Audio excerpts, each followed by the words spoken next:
All right, school board members, please take your seats.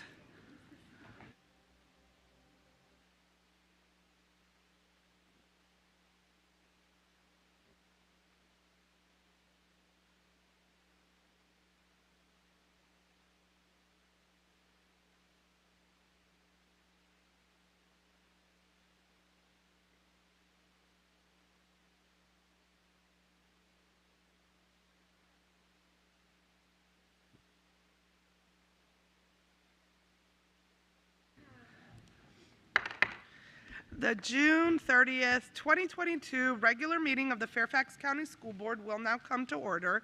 Please stand for the Pledge of Allegiance, followed by a moment of silence, and our national anthem will actually be performed in about 15 minutes as we are still waiting for our student performers who are running a little bit behind today.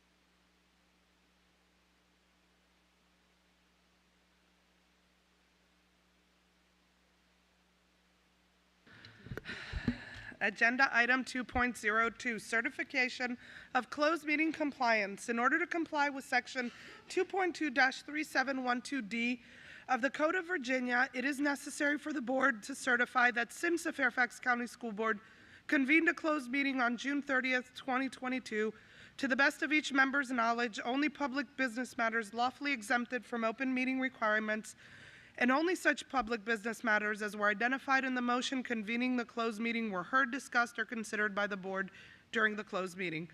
Do I have a motion? Moved by Mr. Frisch, seconded by Ms. Cohen. All those in favor? Okay, that is unanimous. Agenda item 2.03. If you'd like to review a copy of the agenda and any agenda item that is being discussed tonight, that information may be found at the back of the auditorium or on the website at fcps.edu/schoolboard/board docs. Tonight's meeting is being broadcast on Channel 99 and live streamed on the website at fcps.edu/tv/ch99. Ms. McLaughlin is absent this evening due to a personal conflict, and Dr. Anderson has submitted a written request to virtually attend this evening's meeting. All those in favor of approving that request? That is unanimous. Agenda item 2.04, resolution honoring Assistant Superintendent Jeff Plattenberg. And I call on Ms. Tolan for this resolution. Mr. Plattenberg, I would like to invite you to the podium, please.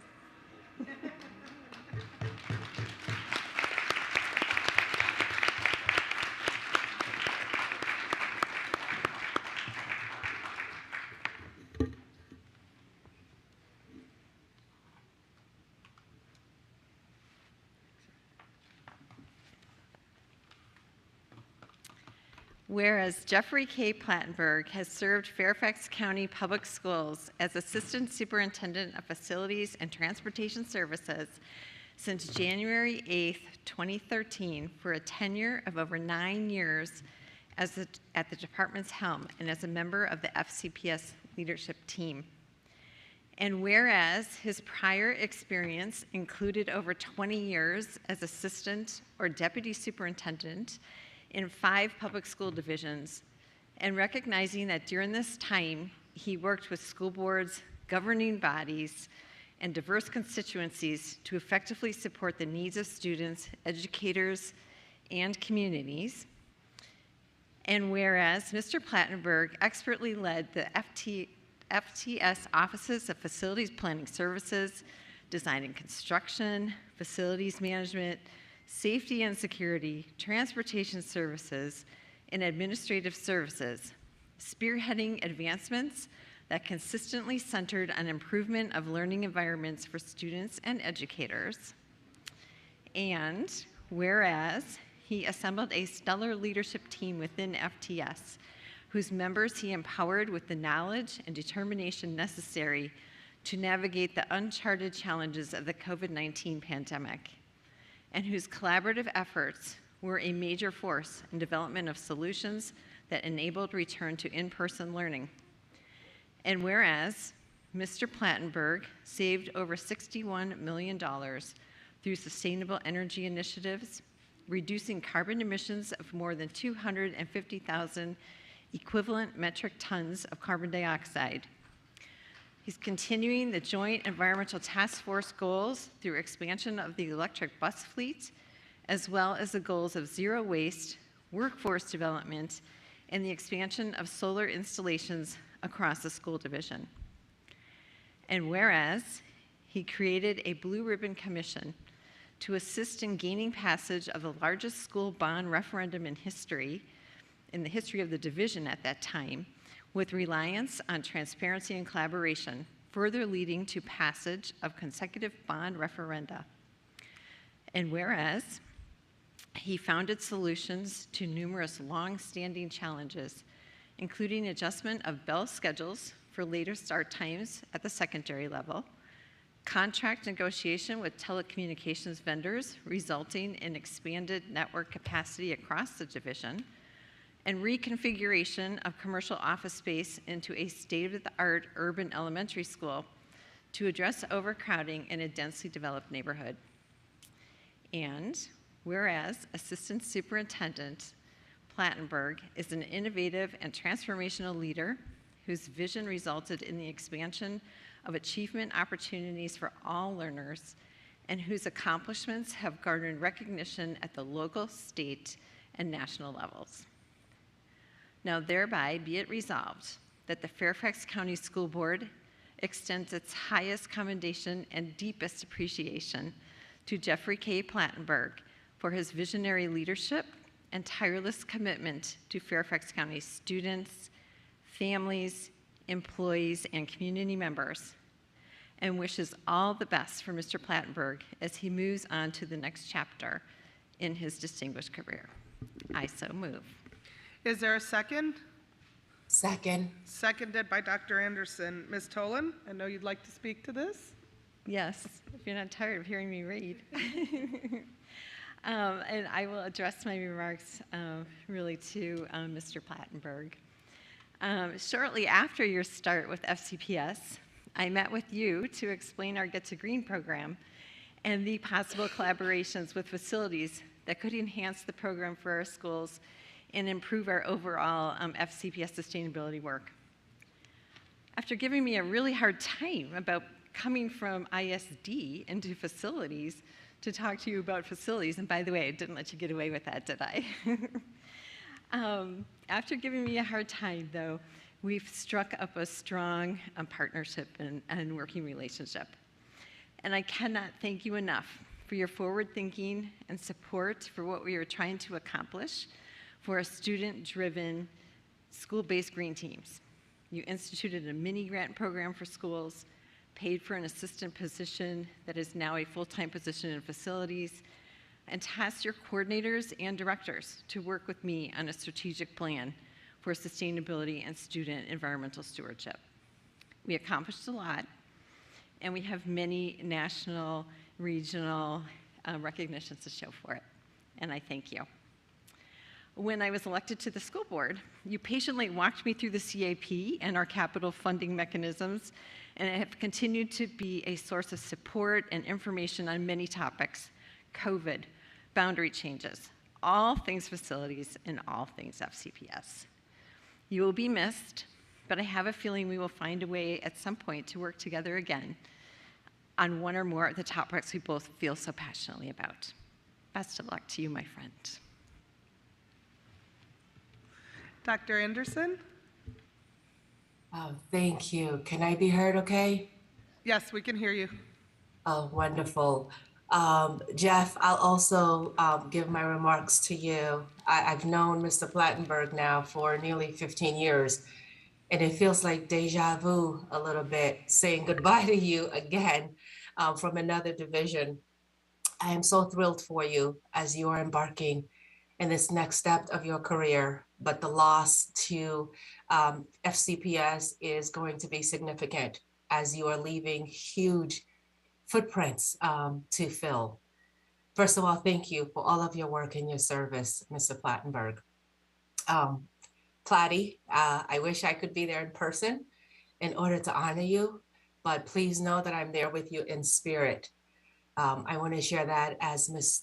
Tolan just shared, Jeff is professional and he maintains a wealth of knowledge. And we have seen evidence of this encyclopedic knowledge on display time and time again when board members are making inquiries of him. Sometimes it can be overwhelming. I remember one moment in particular when Ms. Cohen, during the right during the COVID conversations that we've had so many of, she requested some information about HVAC. And I think the course that Mr. Plattenberg unleashed upon all of us in his response was way more than we were expecting. Now I've had the opportunity to work with you in two different places and two different roles. I always say that as a former principal, Jeff gave me my first portable, my first trailer that I've ever had a chance to have in one of the schools that I have led. And so I will always remember you. One of the things that I think Jeff is going to be remembered for, in addition to the knowledge that he brings and has brought to FCPS, is the way that he connects with people. You can tell by how staff speaks about him. You can tell by what Ms. Tolan just talked about. So I want to be sure to highlight that because it's important to highlight the relationships that he has built with staff and FCPS. He's got a wonderful sense of humor and an easy style, and it's so easy to connect with him. Jeff, my friend, you will be missed. Good luck so much in your next adventure. Thank you all. Thank you, Dr. Anderson. Ms. Dernack-Kofax? Thank you. Jeff, it has been a pleasure working with you. We have weathered snowstorms and tweet storms. We have fixed dugouts and fields. We built the first vertical school, urban school. There have been countless conversations over community meetings and over renovations and about administrative boundary chains. We've provided high schools with later start times and have worked hard to implement sustainable energy initiatives. I truly appreciate your responsiveness and honesty when dealing with challenging situations and when we have the needed talks about the issues in my area. I thank you for your professionalism and dedication to our school system for the nearly 10 years you have been here. And I hope that just down the road you will be living the dream where the best is yet to come for you. Congratulations on your new role. I wish you the very best. Mr. Frisch, followed by Ms. Cohen. Thank you. It's like we're not supposed to say where you're going. You're going to Fairfax City Schools, and that's an exciting opportunity for all of us to continue collaborating with you. And you don't get that often in a departure. So very much looking forward to that. Providence families have a lot to be thankful for and grateful for in the service that you've given to Fairfax County Public Schools. Early in my tenure on the board, we had to talk about Blake Lane, and we had to talk about what we could do in terms of building a new elementary school to relieve overcrowding in Providence. And we thought creatively. You were a champion for converting Dunloring Admin Center into a new elementary school to help with overcrowding in the Tyson's periphery. And we saw it through to the end, and that would not have happened without your hard work and without the work of your team. Whether it's that or working with Dr. Anderson and I to resolve issues around Falls Church High School's remodeling, or the work you've already done with city schools around Providence Elementary School, overcrowding there, something I'm sure we'll be working on together in the future. You have always put students first and student experiences first. But I think the biggest legacy that you're leaving behind at Fairfax County Public Schools is your commitment to energy efficiency and environmental protection and sustainability. We talk a lot about it, and if you go on social media, You'll have people talking about how those tree huggers on the school board, whatever. To me, it's been about the money. And I say this every opportunity we have. The work that you've done to begin implementing the JET goals and the work that came before that with the energy efficiency, it saves us $8 million a year. And that's just with what's already been done. And that's $8 million that goes into student success that used to go into energy. And that's something that you played a major role in making happen. And then fast forward, we're talking about more energy efficient schools, electric buses. The kids call them the Tesla buses. We're going to have 28 of those before we know it. And I hope every time you see one on the road, you can say like, I had a part in that, because you did. And so long after students leave Fairfax County Public Schools, the world they live in will be a little cleaner because of something that you had to do with it. So thank you very much.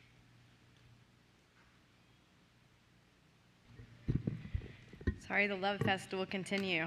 I just like Elaine said, you were my first call when I won this position, because I wanted to be able to live and breathe the CIP, and the amount of time and care and concern where you went through, I know with each of us, making sure that we knew the ins and outs of every inch of our district and every bit of our schools was an amazing way to start. It turned out, as Dr. Anderson referenced, that we also needed to know about the HVAC in every school and air quality control and a lot of things that maybe we didn't anticipate.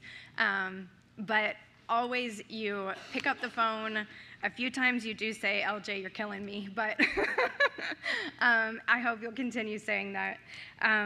But it is one of our greatest joys, I think, collectively as a board, to make you laugh, and we just always feel prepared.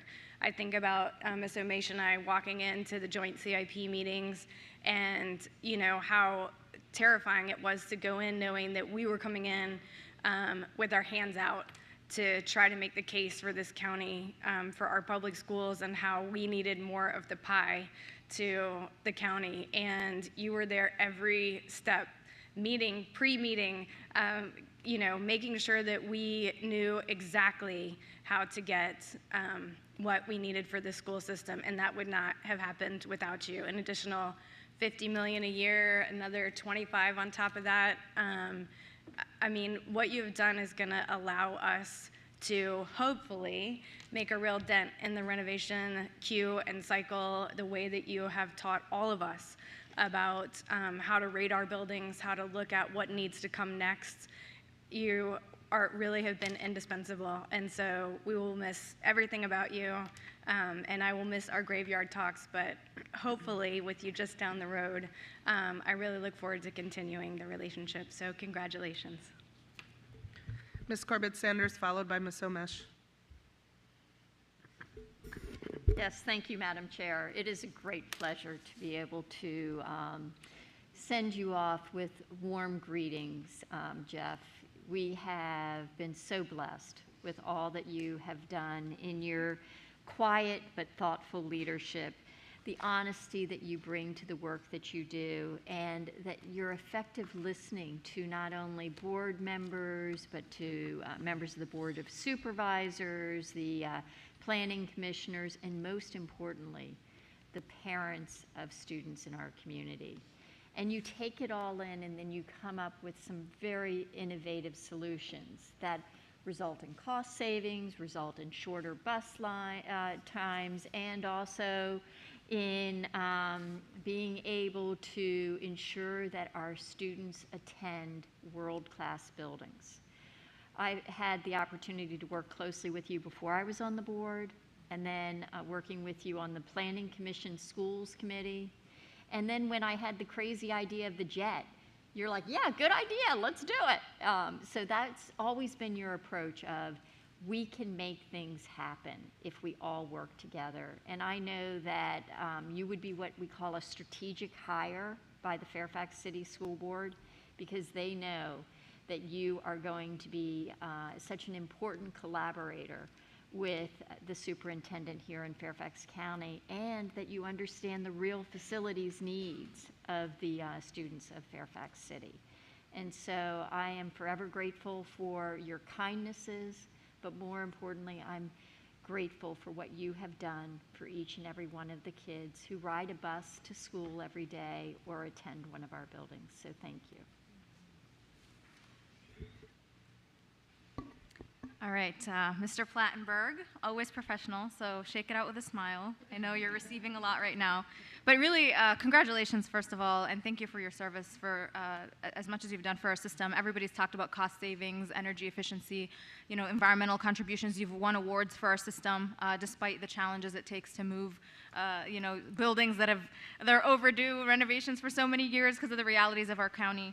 And no doubt, the joint CIP work, as Laura Jane mentioned, that I want to highlight specifically, something that stuck with me from our conversations of saying how you always want to frame things in a way that brings people in, and you always want to make people feel good about the work we're doing. And those are things that stuck with me, formally, informally, but truly speak to how you've been able to get this far in your work and how professional and impressive it's been. And I just want to shout out two things that stuck to my mind as I've been reflecting. As one of my earliest friends, by the way, on leadership team here when I started my term. But one really that you moved the needle on inclusive spaces in our schools across the country. You made sure that we were serious, committed, and documented our efforts to provide lactation spaces for our working moms, sensory spaces for kids with disabilities, and others who need that break space. Single stall restrooms, whether it's for gender expansive students or others who need that, and prayer spaces in our schools. And that's a step you took to move our system forward, and it reflected itself in the CIP. And beyond professional, I think one of the moments I was most impressed with you was actually when you were able to straddle faith and family and the profession in a work session, in being able to go through really tough personal circumstances, but show up and be there for the work. November 4th, 2020, when you sat there and nobody really even knew what was going on in your life, but you sat there through a tough conversation about membership trends, about how they've adjusted post-COVID.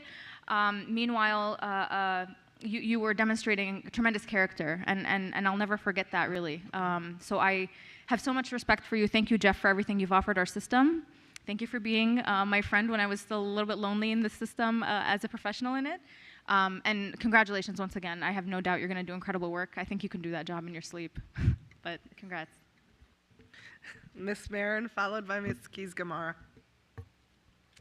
Well, Mr. Plattenberg, I was reflecting on the tenure that I've had with you, and I was thinking about how I met with you and Supervisor Walter Alcorn when we first got on in about January 2020, and I happened to bring my little son with me, who was 6.5 at the time, and I said, this guy is the guy who decides whether schools are closed for snow. And he just thought you were the coolest guy. And I learned then that you get a call every day when all the students are gone from the building, when the last students had left. And I really just thought, wow, what a responsibility and a weight that is. Of the hundreds of thousands of kids we have, you are the person who knows when that last child has left to go to that child's home where that family is waiting for them. That takes such personality and leadership and knowledge. And so the job that you've held, I've come to learn, it's boundless, basically, and it connects with student success in so many ways, because everything that you've helped to lead results in this amazing student experience. And certainly my colleagues have rattled them off, but I've learned how the ability of school facilities to host all the different education programs and the membership and how to plan for changes in our population and the space needs and the maintenance and construction. Not only for students and staff, but for our community use, ensuring physical accessibility for all children and students and adults on foot and on vehicle, transporting thousands and thousands of children pretty much on time, days on end, safe routes to schools, building playgrounds, and what has been paramount during much of our tenure together, which has been safe and healthy buildings. And just the amount of time and expertise you've put forward to this community is incredible. So I will always remember the motto that you taught me, which is, what gets funded gets done. And it has been a guidepost, and together and with the board, we've made some strides, as was said, in environmental ed, and you really taught me how to make sure we're looking at how it's going to get funded and work with people together towards that common goal. I'm excited to see the breadth of your leadership expand and as you take on the role of superintendent at Fairfax City Schools, and I am so relieved that you aren't going far away and that we'll continue to certainly cross paths in the Fairfax community. So I just want to say thank you.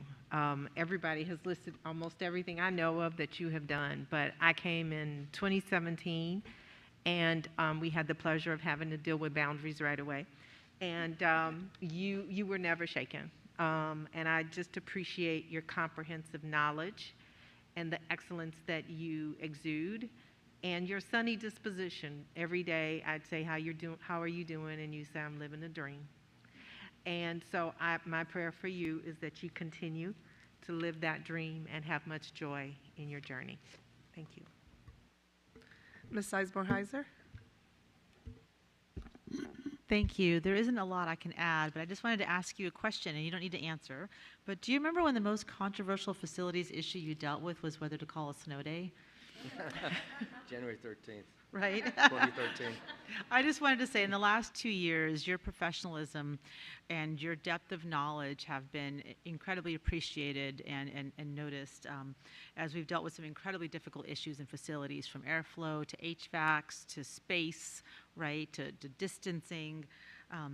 Your calm, the amount of knowledge you have at your fingertips, and your willingness to spend the time it takes to make sure that we all had a common understanding of what the issues were.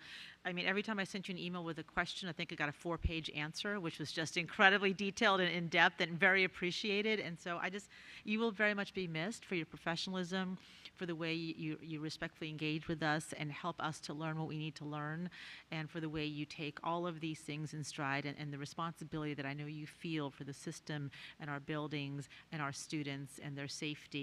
It is very, very appreciated. And I'm glad that you'll just be down the road. I'm going to come heckle you at one of your school board meetings just for fun. No, in all seriousness, I'm going to miss you. I'm glad you'll be here. And thank you for helping us keep our students safe, and thank you for the responsibility and weight that I know you take very seriously in the work you've done and the knowledge that you had that will be missed greatly. Thank you. Mr. Plattenberg, I know you're a bit uncomfortable, and that is because you are quite humble, and that is going to serve you very, very well as you go forth in your next professional adventure. You've heard all of the many accomplishments and the impact that you've had on this system that will live on and impact students and families for many, many years. I would just say thank you for being a professional really of the highest regard, for your kindness, your collaboration, your humor, and your patience, and just always being present and being here to answer our many, many questions, and still making us feel like we knew what we were talking about half of the time.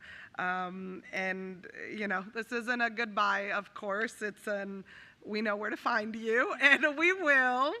And I just wish you the best of luck, and I am very excited for you, but we will miss you. So with that, I will take the vote. All those in favor of the resolution, please raise your hands. And that is unanimous with Dr. Anderson virtually. Would you like to speak?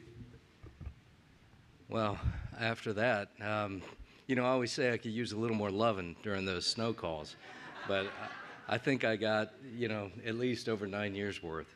And having had my mother been a teacher when we first moved here to Fairfax County, and being a product from elementary school on, it's such an honor to serve the communities that provided the opportunities, and there are many of us that can share these stories and have about how they prepare us for the future and how they give us the opportunities that we have.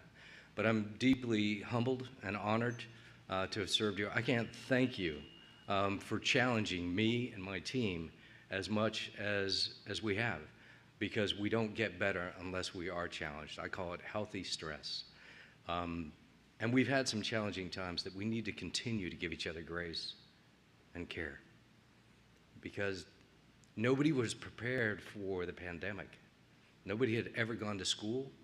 Nobody had ever gone to superintendent training, leadership cabinet training on how to deal with that, and neither the communities.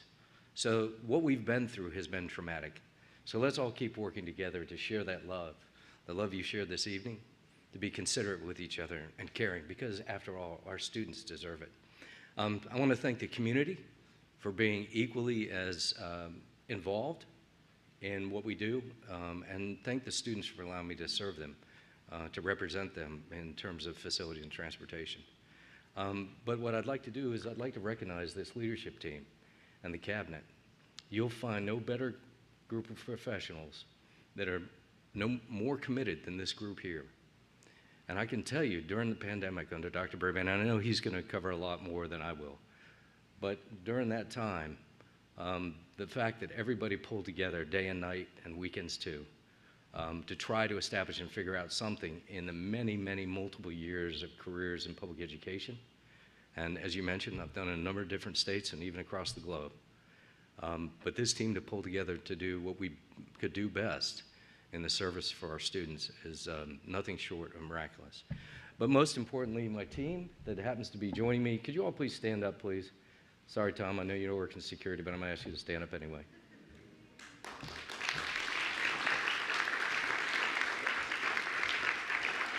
This team of individuals, you know, they say a leader without followership is just a person out taking a walk. And I feel so confident in this team here with Jessica Gillis, Heather Dietz, Kathy Vassapoli, Brian Schuster, Tom Vaccarello, Francine Furby, who I know she's going to be around here somewhere, or she was going to be here, our Director of Transportation, just an amazing talent of folks, Justin Moss, and Paul Hatcher, just an amazing group that I really feel blessed to have been able to work with. All the accolades that you mentioned, yeah, I might be the one representing the top of that heap, but the reality is that these individuals are the ones that really execute. So together, by working together, by collaborating, we're able to be more innovative than any one of us individually. And Jessica has taken on the challenge of the interim assistant superintendent. And I can tell you, and I've said this before to our group, that not only do I feel very comfortable that as a leader, I can now just go take a walk, because she is much more talented than I. So not only is the community in better hands, and I firmly believe this to be true, but her approach is what's needed now for our communities. So with that, I would just like to say thank you so much to that team for giving me the opportunity. I'm truly humbled to have served with you. And the best thing I could do is be quiet now, because I know you've got a long evening ahead of you. And thank you, community members, for allowing me to indulge for just a moment. But stay active, stay involved. It's what Fairfax County expects, and it's why we're so great. So thank you very much.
Is the national anthem ready? Oh, yeah.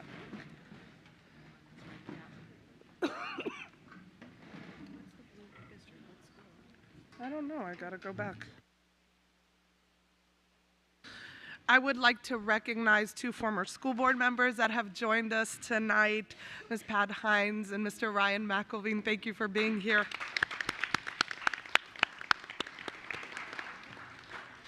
We are giving our students just a second to get ready, and then we will be hearing the national anthem. The performance will be by the Blue Orchestra under the direction of Devin Wilcox, and they are joining us from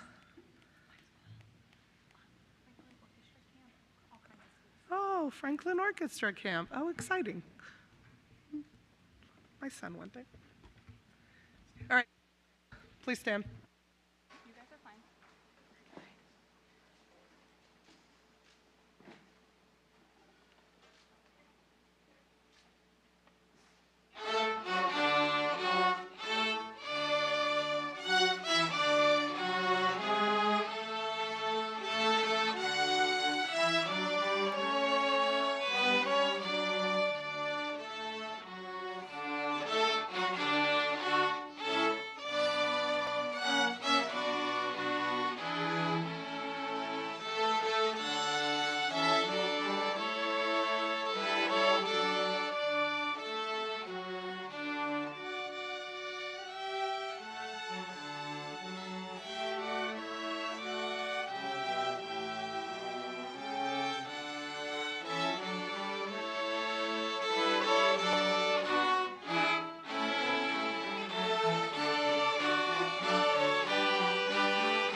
Incredibly talented and a wonderful summer camp.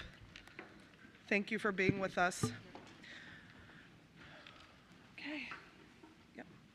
Agenda item 2.05, the resolution honoring Superintendent Dr. Scott Brabrand.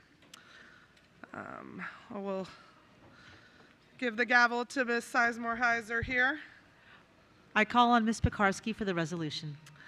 Dr. Brabrand, please join us at the podium, if you would, please.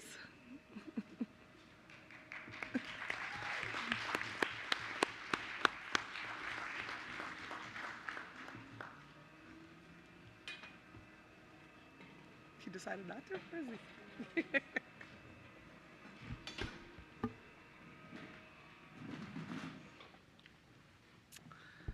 Okay, all right, let's get started. Resolution honoring Superintendent Dr. Scott Brabrand. Whereas Dr. Scott Brabrand was appointed Superintendent of Fairfax County Public Schools on June 7, 2017, and has served the school system with distinction for 23 years as a teacher, an assistant principal, an associate principal, a cluster superintendent, and finally superintendent. And whereas Dr. Brabrand was a career switcher who sought to bring joy and a love for learning into every single classroom that he entered as a teacher, an administrator, and superintendent. And whereas Dr. Brabrand built a relationship with the Fairfax County executive, which resulted in greater collaboration between the two agencies in key areas such as healthcare, budgeting, workforce development, and safety and security. And whereas Dr. Brabrand has championed instructional innovation as evidenced by the selection of FCPS as a member of the Virginia Learning Innovation Network and as a recognized school division of innovation at the state level.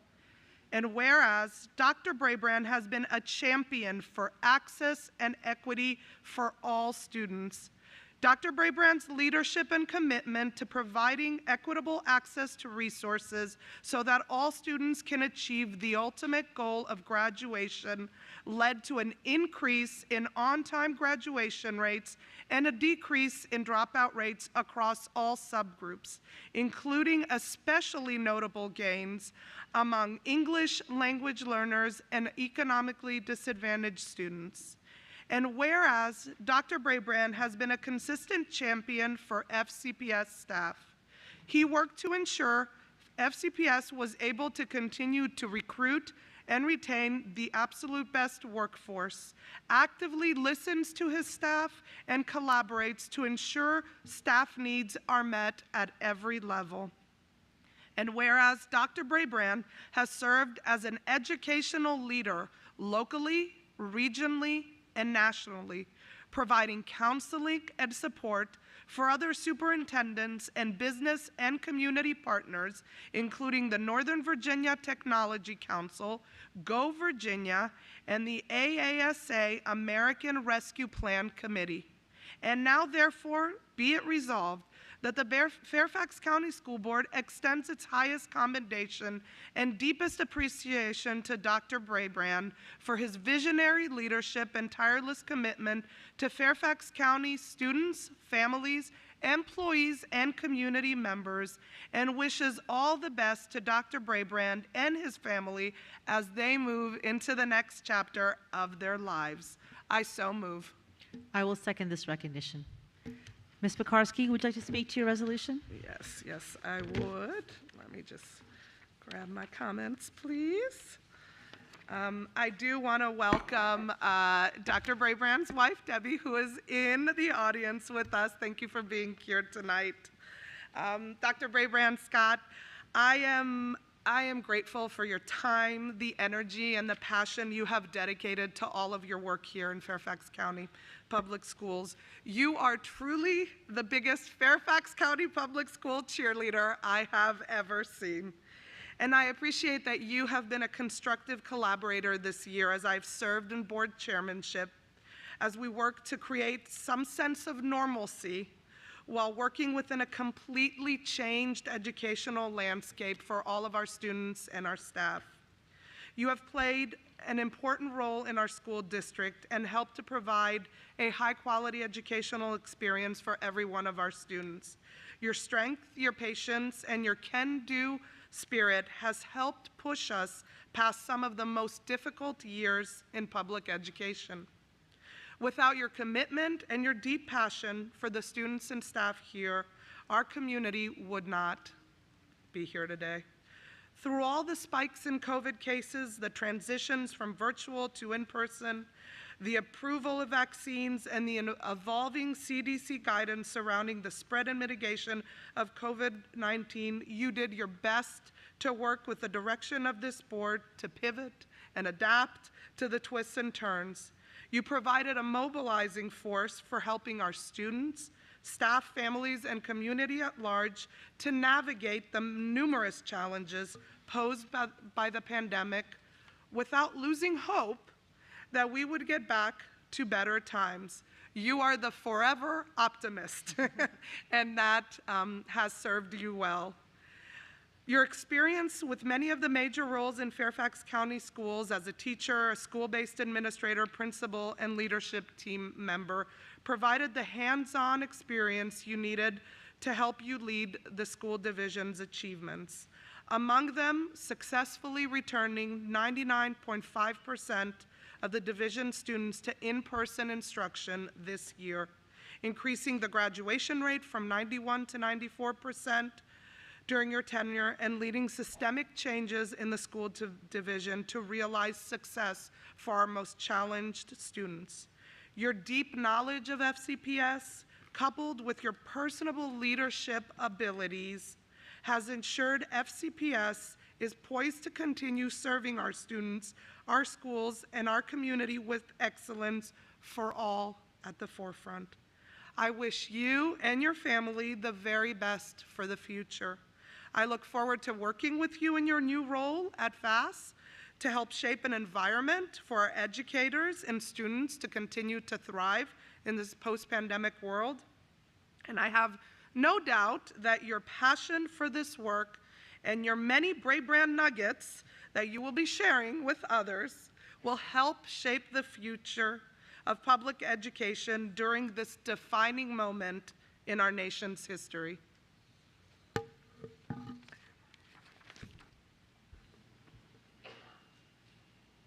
I see Dr. Brabrand is grabbing his nugget.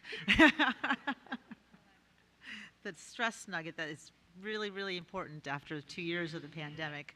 I would like to speak to my second as well. Dr. Brabrand, I want to thank you for your deep loyalty and your love for FCPS in these 23 years. That has been so evident from your every word and your every emotion and your every way you bound into a room. You love this system and you show it, and our students see it and our staff see it and we see it, and that is wonderful.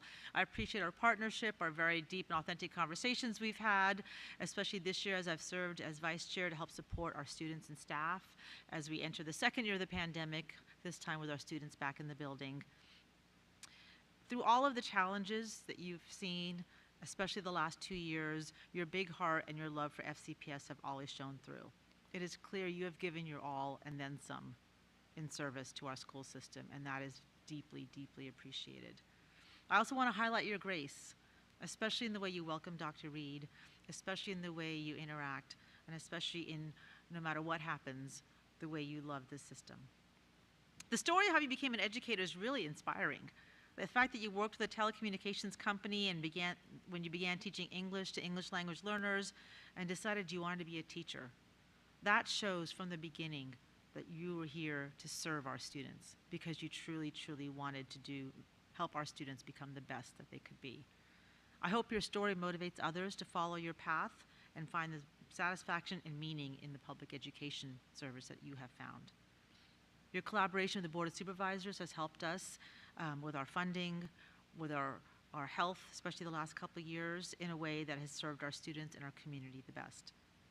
Your nuggets of wisdom will forever live with us, have been enlightening, helpful, and at times served to lighten some very heavy tension during some very difficult discussions. I will never see that word again in the same way. I will say, Dr. Brabrand, the joy you have, even in the darkest of times, and the optimism you show, even in the darkest of moments, has been inspiring and has helped our system weather many storms, especially in the last 2, and I hope I never say this again, unprecedented years. Thank you for always listening to my viewpoints, whether we agreed or disagree. Thank you for considering input and feedback from everybody, and thank you from the bottom of my heart for serving public education with joy, commitment, and tireless energy for the last 23 years. I wish you the best of luck in your new role as the Executive Director of the Virginia Association of School Superintendents, and I'm glad we'll get to keep collaborating with you in this role. Thank you, Dr. Brabrand. And I see that we have some of my colleagues who wish to speak, so Dr. Anderson, followed by Ms. Marin. Oh, thank you so much. I did not realize I would be first. Dr. Brabrand, again, I'm sorry for not being able to be in person to honor you, but I am so glad to be able to say a few words this evening. I don't want to be repetitive.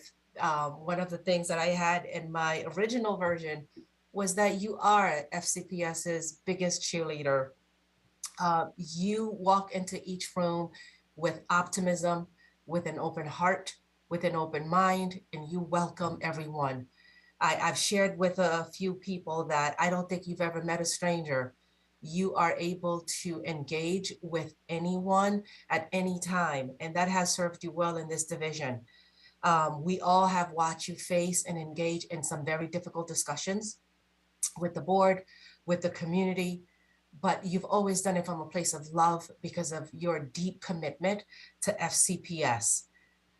One of the most striking pieces of evidence that I was able to witness to really cement for me how you will be remembered by FCPS was during your retirement party just a few weeks ago, when you were celebrated by community, by leadership team members, principals, teachers, etc., were in the room for you.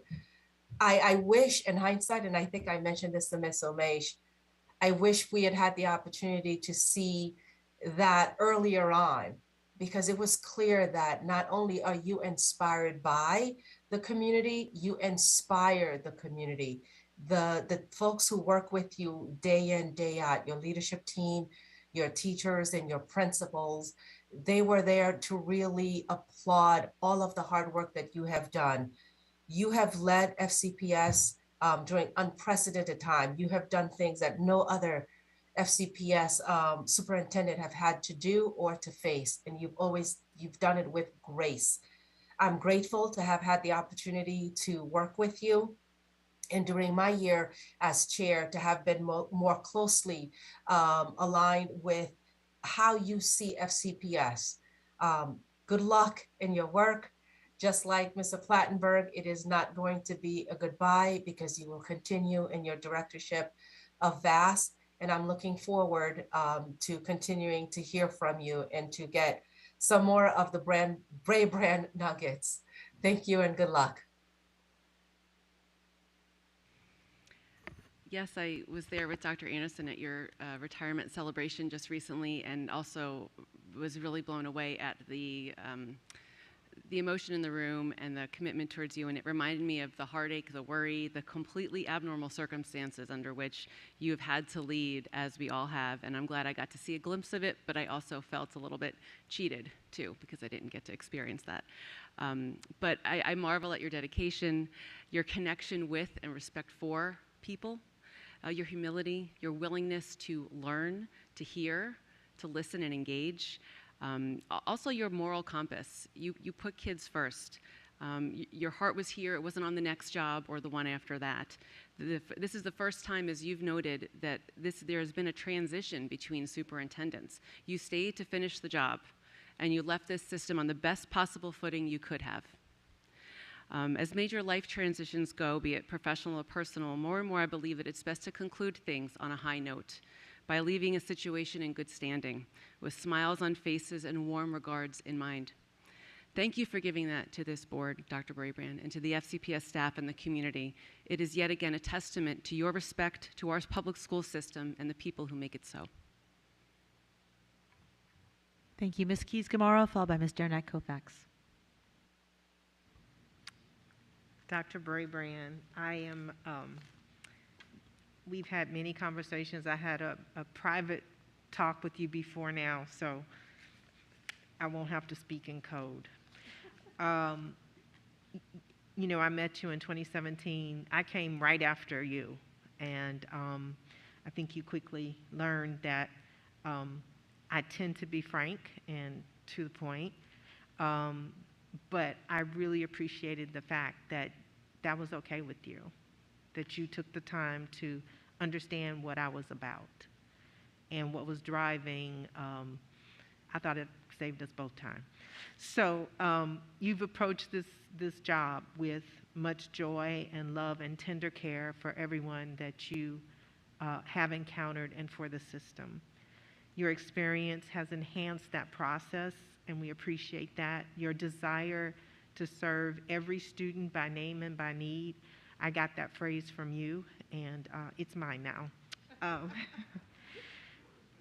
But your focus ended up challenging us as we became more focused on equity, Dr. Brabrand.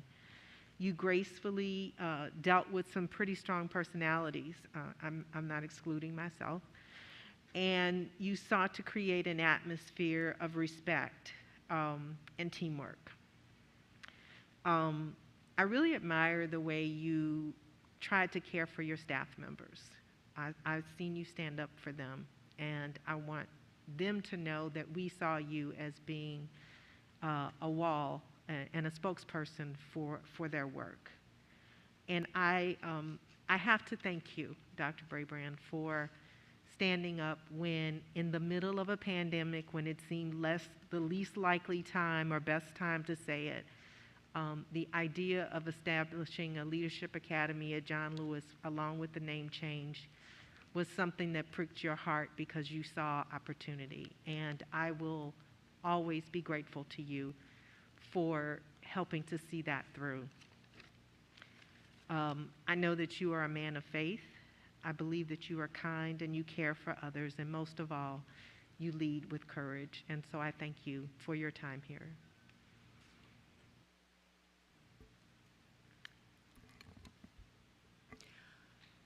Dr. Brabrand, Scott, what you have experienced has indeed been an interesting, demanding, and unexpected journey. Through 5 years and a worldwide pandemic, you've had many successes as well as many challenges. I know you've tried your very best to serve the system well, and there never was a doubt that you truly love FCPS. I've always appreciated our direct and candid conversations.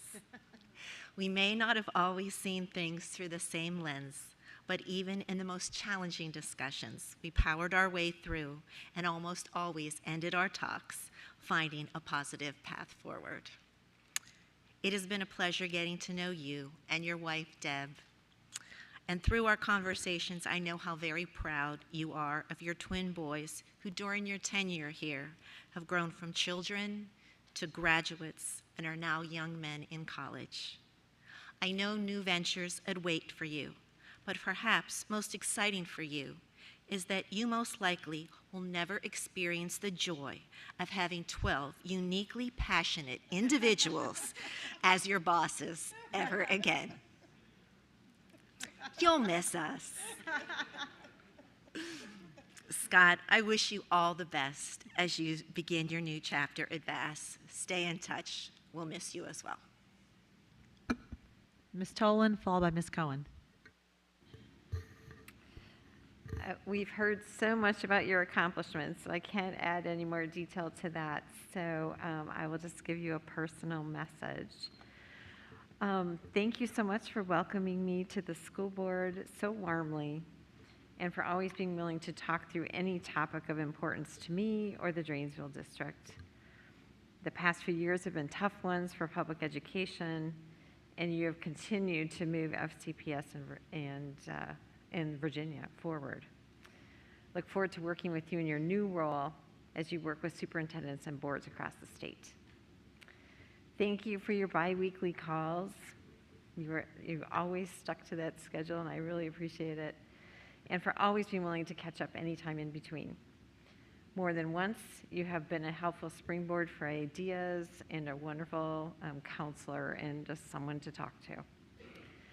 You have been the epitome of graciousness and professionalism in so many situations over the past years, and for that, I will always be grateful.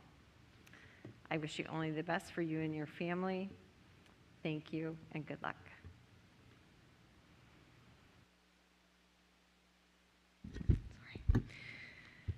Dr. Brabrand, I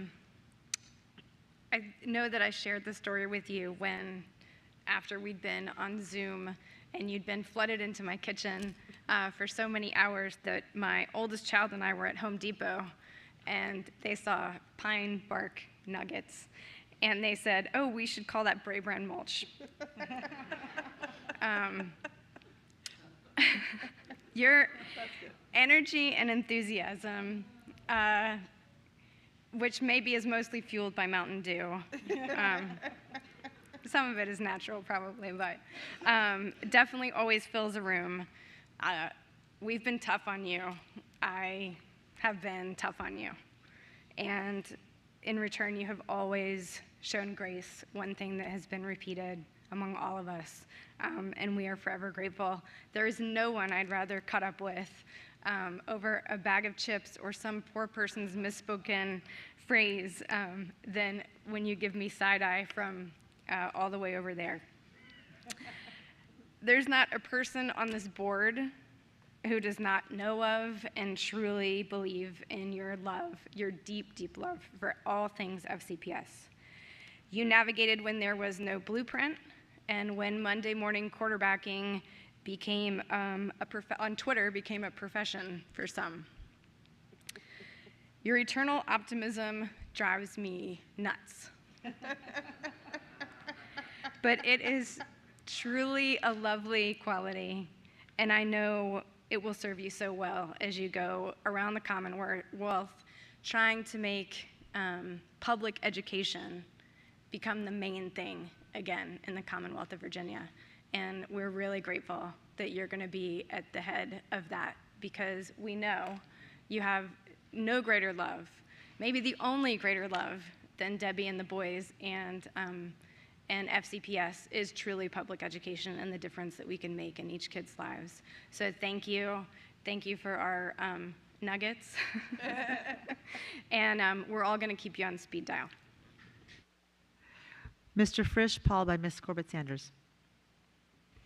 When we got to our seats and these golden nuggets were here, I can't tell you how much I appreciated the fact that dipsticking something did not become the standard line. Months ago, it was like you were trying to replace nuggets of information with dipsticking a situation to figure something out. And so I appreciate this, and I also appreciate that dipsticking didn't make the cut. But I will say, after I was elected and invited to Gatehouse for our first meeting, you asked me what my favorite book about politics was. And I said it was What It Takes. And you had a copy of it on your bookshelf. And it was one of your favorite books as well. And I've been thinking a little bit as we've been preparing for this meeting about what it takes to be a superintendent. And I think when I think of you, the word that comes to mind is perseverance. And as Chair Pekarsky said about your academic accomplishments within the system, whether it's graduation rates or increased access to advanced academics or increasing educational equity, you never even hinted at giving up. You tackled these and other challenges with boundless energy. And Ms. Keys-Gamarra mentioned by name and by need. When I joined this board, LGBTQ students in particular were struggling to be seen by name and by need. And despite the sometimes heated conversations around these issues, about whether they deserve the same access and opportunities as any other student, you never wavered in our time with you on this board. And you're leaving behind a system with the strongest protections for them of any system in the Commonwealth. And I hope you know how much that's appreciated. And I hope you will keep that in mind as you begin advocating around education issues in Richmond and shaping policy for years to come. I think the other skill that you picked up, or maybe you already had it mastered, which is for us, is diplomacy. If we didn't have a role in that, I'd be surprised. But I know it will serve you well in Richmond as you move on to your next chapter. And I'm sure we will be reaching out to you to help us advocate on our behalf in the years ahead. So thank you. Ms. Corbett-Sanders?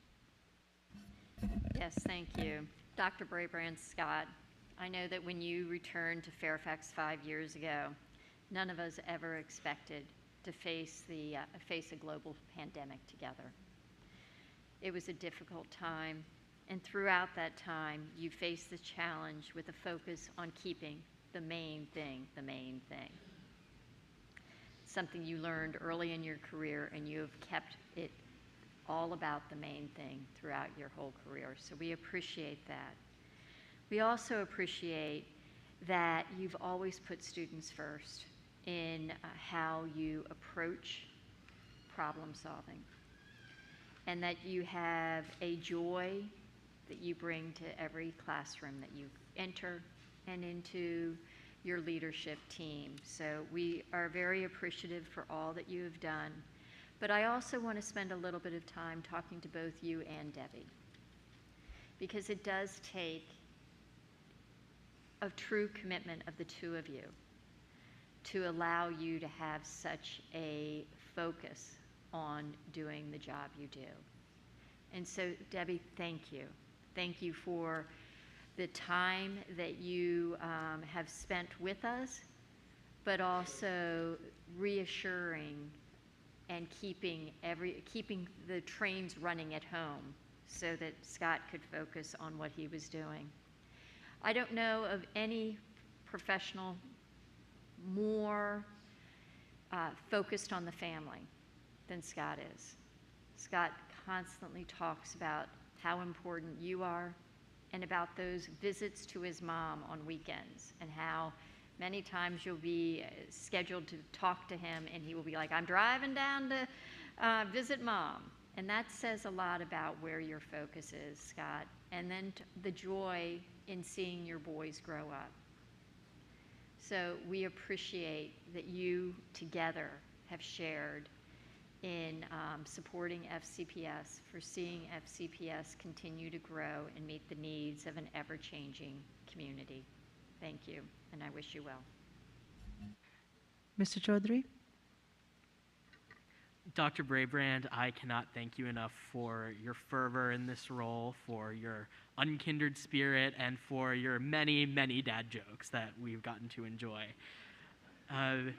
Throughout your time, you've overseen the implementation of One Fairfax, and you have truly driven educational equity as an economic, academic, and moral imperative for our school system.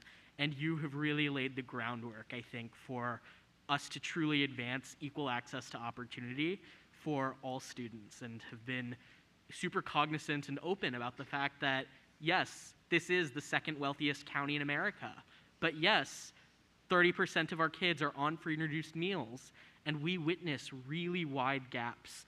And in addition to that, your heart has always been with the students. I will never forget that first work session when you asked, are the kids happy? At the end of the day, beyond everything else, do kids come into school feeling cared for and loved? And you have fought to get the student body what it needed, even when it wasn't popular, whether it was student stress, the homework policy, the 50% policy. No matter how much blowback there was, you knew it was right for students, and you have touched the lives of so many. Thank you, Dr. Brabrand. Ms. Omesh? I apologize, I didn't see your light. No, not at all. Thank you. I think everybody's spoken to your incredible character and positivity, your inspiring nature, the way you were able to move our system, and instill trust in our stakeholders. I think for me, there's a lot I can talk about with your character, but in limited time, I will highlight what to me really was, and speaking to being a man of faith and your commitment, but the prophetic character of rising above, and always choosing to rise above, and rising above when you're hurt, and rising above when you're wronged, and rising above when everyone around you is not understanding what's going on. And you continued to do that until the end. And that's something I admire, and I've learned from observing you do that. So thank you so much for that. But I also would be remiss not to celebrate your professional accomplishments and the things that you've done that have demonstrated your incredible talent as a leader of an academic system, a system that nurtures and raises our children. And that being your steadfastness and tough conversations like boundaries and advanced academics, and believing in the importance of expanding access and opportunity. Your stewardship through the pandemic, the craziest time in education history, but still leading us through in a way that other systems looked to us. And we had to navigate a health situation that was never thrown onto educators before.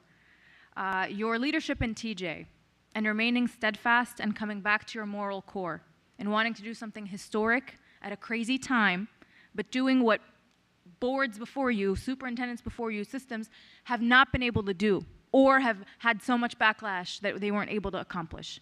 And I think that that's historic and needs to be said. And not to mention, of course, groundbreaking advancements in special education, whether that's through the ombudsman and supporting our families, whether that's through positions like the trauma-informed specialist, whether that's through the expansion of telemental health, another incredible opportunity that you listened to students and made happen. ESOL expansion, translation services, I can go on, separating the chief equity officer from the academic officer to give that the emphasis it needs.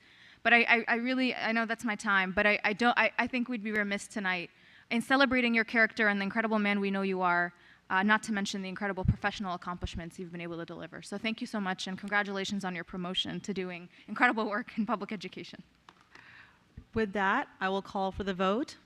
All those in favor? That is unanimous with Ms. McLaughlin away. Dr. Would you like to make a few remarks? Sure. Oof, thank you. Thank you. First of all, this isn't a farewell. This is a see you later. My personality and my faith don't say that there are farewells. It's just we'll meet again. I want to thank you, Stella and Rachna, as chair and vice chair. We saved the best for last this year. I think everybody thought might be the year out of the pandemic when it was still really very much a year in the pandemic. We were all back in person, but the challenges of this year maybe were the most challenging of all. I want to thank this entire board for the opportunity and gift you gave me to lead this system and to work with each of you. You have so many talents and skills and passions that you bring. And, you know, tonight, while I have a few moments, I am going to say you all are responsible for over 180,000 kids and $3 billion. You are underpaid. You are overworked. And one of the equity things that needs to happen in this school system and in this community is to pay you all similar to the Board of Supervisors for the responsibilities that you have. And I hope that Dr. Reed and this board will find the courage to do that moving forward. It's the right thing to do. You can applaud for that because it's true.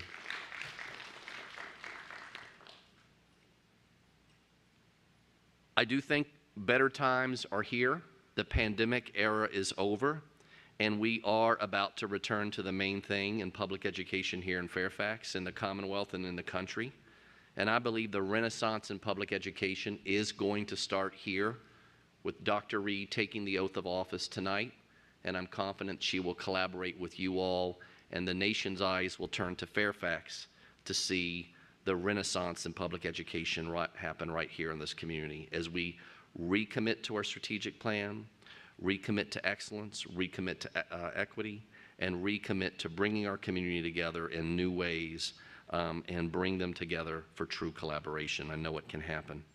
And I thank the board members for all that you've done. I do want to also thank Pat Hines for being here and Ryan McElveen. I know I really appreciate you both coming tonight and giving me the opportunity 5 years ago. And really, I should name all the board members, but if I miss a board member's name right now, I know that would, past board member, that'll be a problem, so I'm not going to do that. I do want you to know, before I move on, there are gifts. So everyone said nuggets, so I had to leave you with the final nugget. This is not actual gold. I just want the community to know.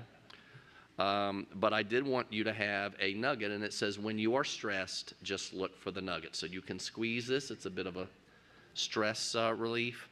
But the truth is, in public discourse today, we're spending too much time with rage and hate and lies, and we have to figure out, people feel they're speaking the truth, and we have to respect that, but we have to find what the nuggets are out of what everyone is saying, find some piece of truth, some piece of understanding, and bring people together. So I do hope you'll continue to, maybe you won't want to show it at every work session. I mean, you can keep it in a purse or, you know, in a jacket, but the nugget matters because we're talking past each other in public conversations in school boards, in counties, in states, and we've got to find common ground and find the nugget. And the nugget is somewhere. You got to dig sometimes a lot of ground to find the gold nugget. The other you all mentioned, ironically, tonight, and I've gotten for you, is a book called The 5 Graces of Life and Leadership. I have a quote in it that, I don't know if it's in this book, but I remember what it is because I said the quote. Thanks for your grace, and grace to you always. And I hope this book, look at these 5 graces as you work with Dr. Reed and into the upcoming year, and I think they will serve you well. I've not been paid to endorse this book. I don't know the author, but The 5 Graces of Life and Leadership. I want to thank the Board of Supervisors, Chairman Jeff McKay, County Executive Brian Hill. We did have a collaborative relationship. We did have fully funded budgets. And at the pandemic, we paused and worked together to figure out solutions in very, very difficult and extraordinary times. We can continue to have a strong relationship with the county and work together to meet both county and school needs. I want to thank community partners, Educate Fairfax, all of our business community that remains committed to investing in public education. Company after company is relocating to Fairfax County, and it's because of the quality of our school system. And I know we will commit, and you all are committed to continue to maintain it. I have to thank this leadership team. This has been the most significant event this pandemic, with the exception of the integration of public schools in the 150-year history of public education. And there's no greater team. I'd ask them to stand and be recognized, and let's give them a round of applause. Please, you guys, stand up.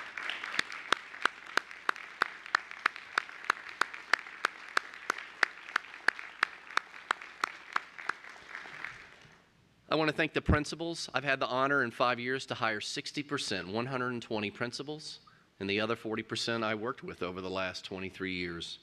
And that feels good. I always believed this was a family because I grew up with these people. And we are a family. I want to thank the incredible teachers, the best support staff, the best paraprofessionals, the best families, and the best parents. I did work. I shared in a couple of exit interviews over the last couple of days. Could I have done better to communicate to all parents what the rationale was for the decisions I was making? I tried. I did about 20 town halls. Was it enough? One of the things I've learned is we have to continue to find ways to reach families where they are. Sometimes it's going to be language. Sometimes it's going to be ideology. But we've got to find a way. We're not going to solve the problems of public education in 2 or 3 minute sound segments up before a board. We've got to find a new way to bring our public together in the town square and find the collaboration and cooperation needed to move public education and to, frankly, move this country forward. And I know we can do it. I want to thank our students. Our students in Fairfax County are the main thing. They're amazing, amazing kids. And it's been an honor to watch students become teachers in the system, students that I had become administrators, become principals. I don't know if there's a student yet on the leadership team, but probably very soon. There is nothing finer than that. I want to thank my family. You mentioned about being a man of faith. And I've used this line now at 2 gatherings, but the truth is one of the reasons I'm a man that believes in heaven is I didn't have to wait to get there to meet and marry an angel right here on earth. And that's my wife, Debbie. I'd like you to stand, please. Come on.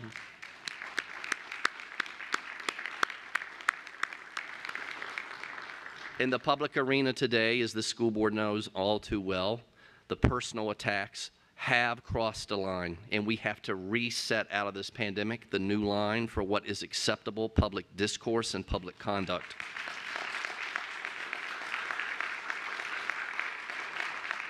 And it's not just poor little old Scott. It's every superintendent, every school board member, every member of Congress.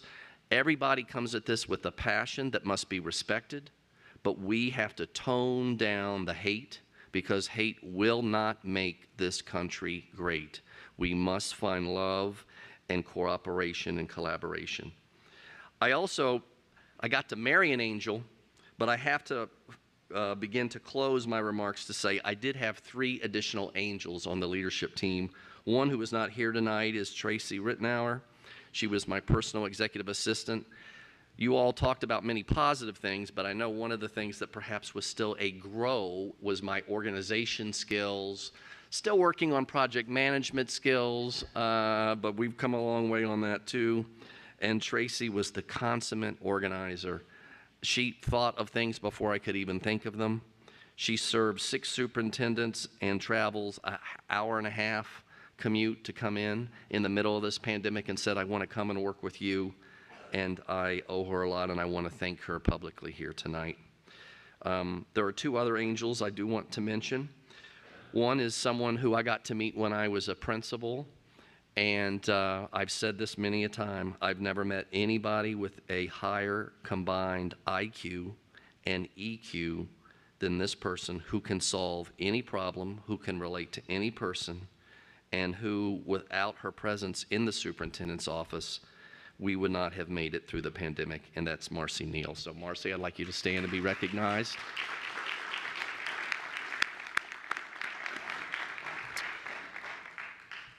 The final angel I want to mention is someone who called me 4 years ago, who I'd known for over 20 years. And while everyone had told me she was retiring, her time is up, she said, "I'm feeling newly inspired, and I'd like to stay, and I'd like to have the opportunity to partner with you." It was like 11 o'clock at night, and I'm like, is this a prank call? But it wasn't a prank call, and I can't tell you how grateful I am, and I can't tell this community how grateful we all should be, because she has been the most significant deputy superintendent in the history of Fairfax County Public Schools. She was here every day with me. We were never virtual at home. We were here every single day from sunrise to sunset, and some nights I don't think we slept at all. She was my partner. She told me when to speed up. She definitely told me when to slow down, and she was a consummate listener and lifter. Her husband, too, is here. They celebrated 44 years of marriage on the night that they were celebrating me, and instead of going out for anniversary dinner during it, she postponed it to after the ceremony so she could be the MC. I know of no one of higher personal and professional skills, and I just want to thank the Fairfax County Public Schools Deputy Superintendent, Dr. Frances Ivy. Please stand.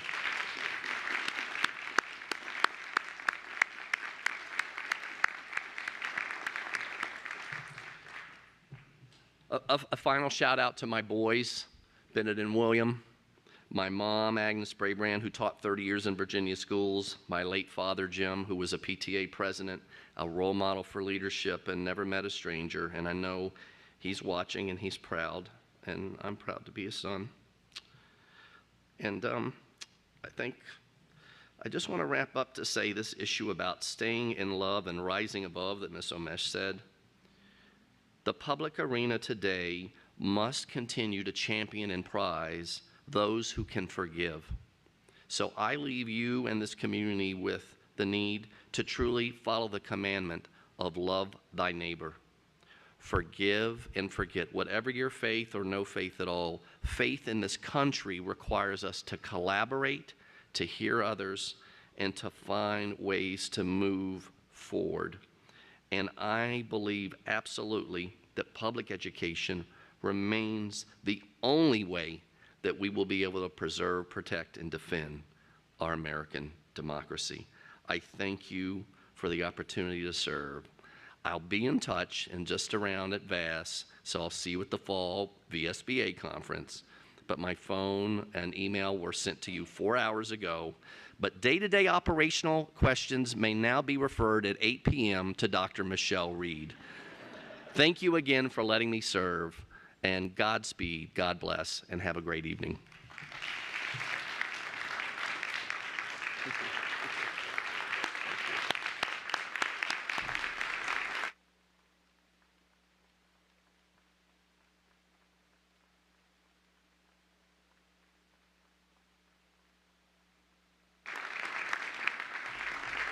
Dr. Brabrand, will you join us at the board for a photo, please? Nope, we've got a vote.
One more point of personal privilege. I know you're all going back to your dais.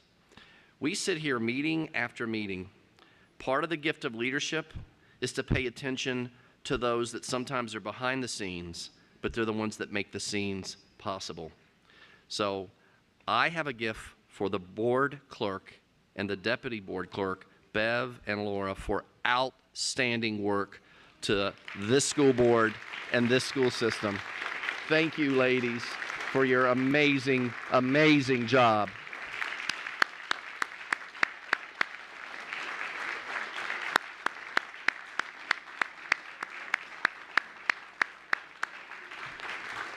You get nuggets and flowers. I mean, who can get that in a job in America today? A gold nugget and flowers. Thank you. Agenda item 3.01, community participation. Speakers must limit their remarks to no more than 2 minutes in length. At the conclusion of the 2 minutes, the microphone or video will be turned off. School board members will be listening but not responding to individual speakers. The school board will not hear statements involving issues that have been scheduled for public hearings, such as a capital improvement plan, budget, and boundaries. Commercial comments targeting, criticizing, and attacking individual students are not permitted during board meetings. Complaints regarding school-based employees should be directed to the appropriate school principal or other school officials. Speakers should refrain from using personally identifiable information in connection with an individual student or school-based employee. Additionally, speakers should be respectful and observe proper decorum in their statements, avoiding profanity, inappropriate gestures, shouting, and comments that run counter to the spirit and letter of the school division's non-discrimination policy. All statements should be directed to the school board, and speakers should remain at the podium until concluding their remarks. As a reminder, speaker substitutions are not permitted. A speaker may not yield their time to another individual before or during their remarks. Shouting and outbursts from the audience will not be tolerated. We are grateful for those who have come to speak to us today, and we thank you for your cooperation. Our first speaker is Samantha Irvin, followed by Robert Rigby.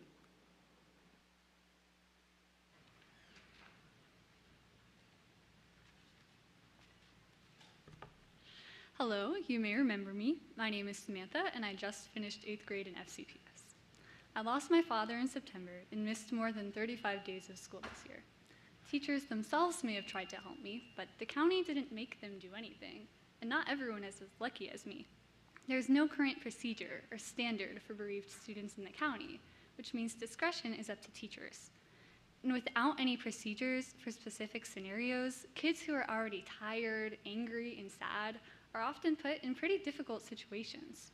For example, grieving kids often know that the longer they take off to heal, the further their grades will drop.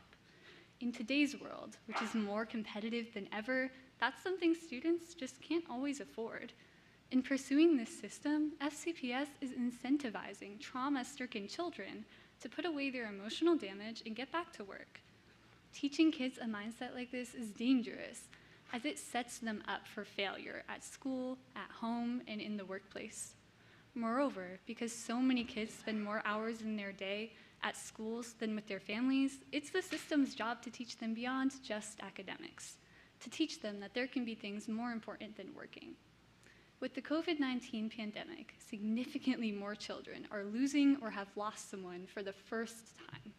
I'm begging FCPS to create procedures, accommodations, and policies for these kids, because losing someone will always hurt, but schools shouldn't make it worse. Thank you. Thank you. Our next speaker is Robert Rigby, followed by Maria Sherwell.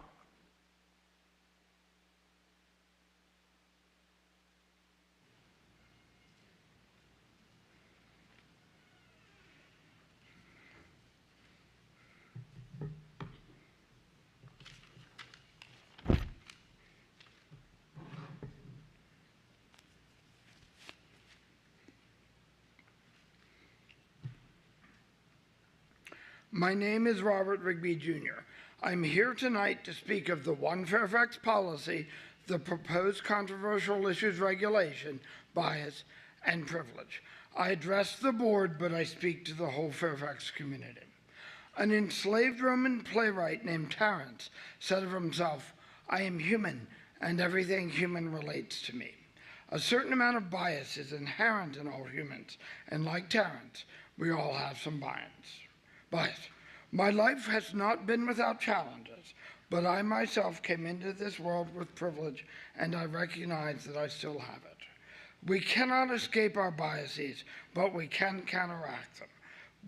With privilege comes the obligation to counteract those biases.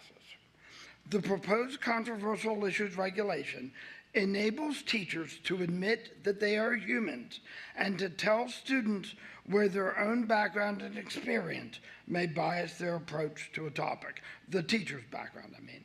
It reduces the impact of instructor bias on student learning. This is beautiful.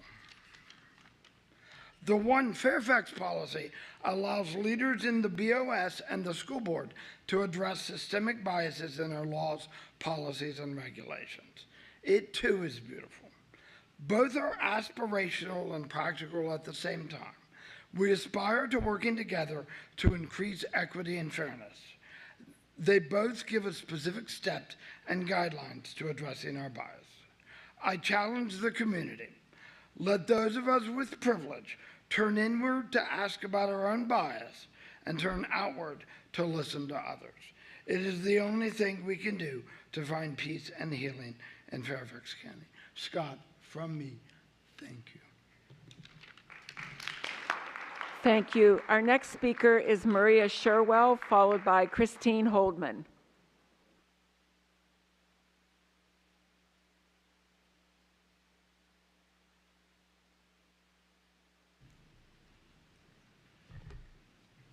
Good evening. I wanted to say that I appreciate the time that you've taken to limit the comment and recognitions and acknowledgments to some of the regulations or just acknowledgments of people who come up. I heard the buzzer go off. I would like to propose that comments are regulated to 2 minutes in solidarity with the community and their participation time. But now on to my comment.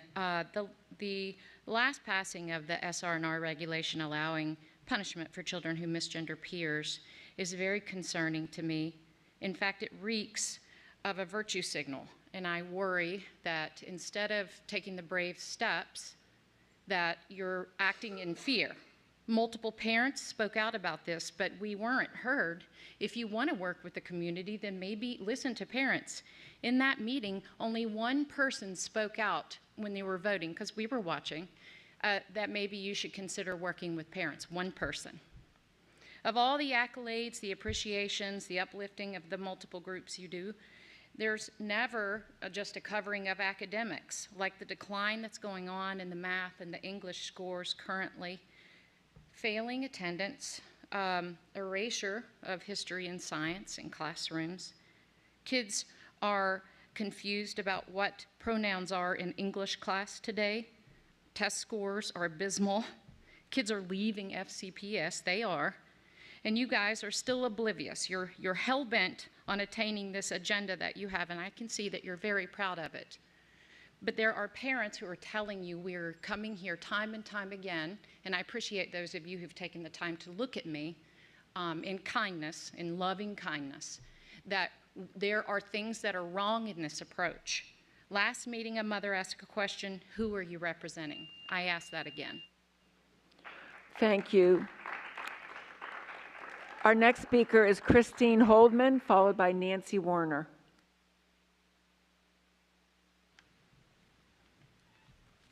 Hello, my name is Christine Holdeman, and I've been a Fairfax County resident for about 5 or 6 years.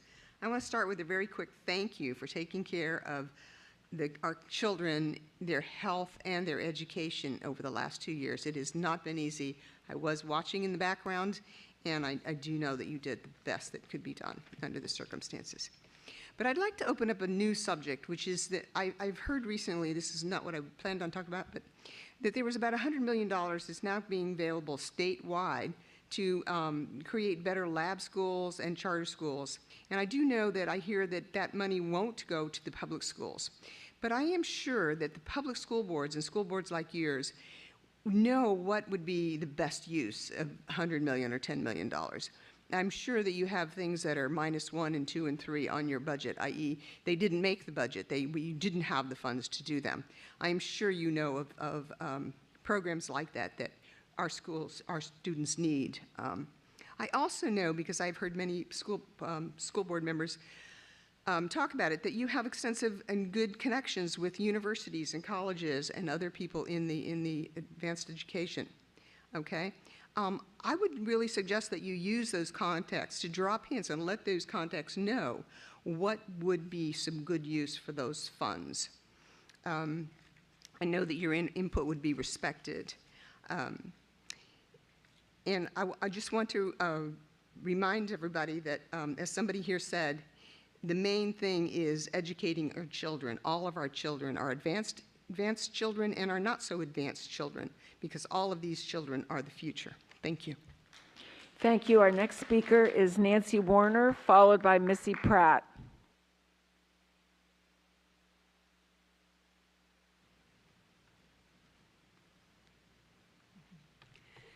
Good evening. I want to speak in favor of strengthening bilingual education in our schools. My daughter has taught 6th grade math and science in Spanish and English for 2 years at Washington Mill Elementary in Mount Vernon District. She came with 20 years experience in Honduras in a bilingual school where I also taught music. Many of our students there receive scholarships to study in the US and other countries where they succeed, even though they graduate high school in Honduras at grade 11, not 12. They are fully bilingual in Spanish and English, some learning a third other language. My daughter's language training is dual language immersion, where English language learners can participate on an equal footing. Their home language is valued as a skill they can share with pride, bringing them self-confidence.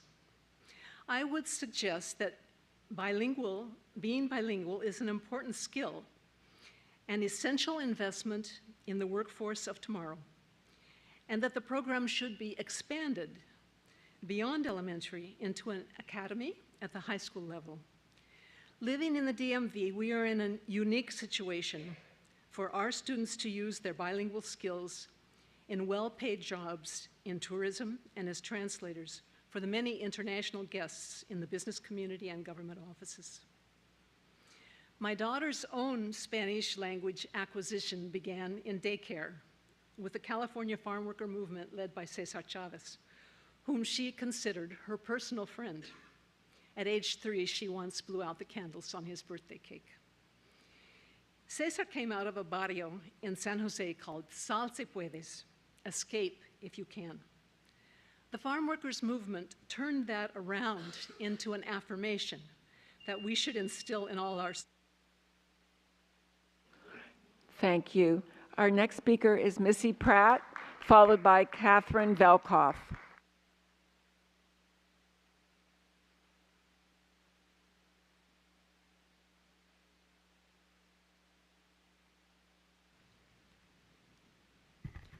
Good evening. Discriminatory policies like the recent arbitrary SR&R misgendering decision, continued sexual and gender liberation indoctrination, and the outright lies of critical race theory. These policies and curricula poison young minds. Instead of honoring character or merit, they exalt gender, sexuality, race, and skin color. Every February, you talk about honoring Dr. Martin Luther King, but the reality is your policies fly in the face of everything Dr. King stood for and are directly derived from socialist communist ideologies. How did we get here? If you look back in history, the genesis of societal change can often be found rooted in the education system. There has been a 100-year plan to turn America communist. How do you change a society from the inside out? Through the children. And what's the vehicle?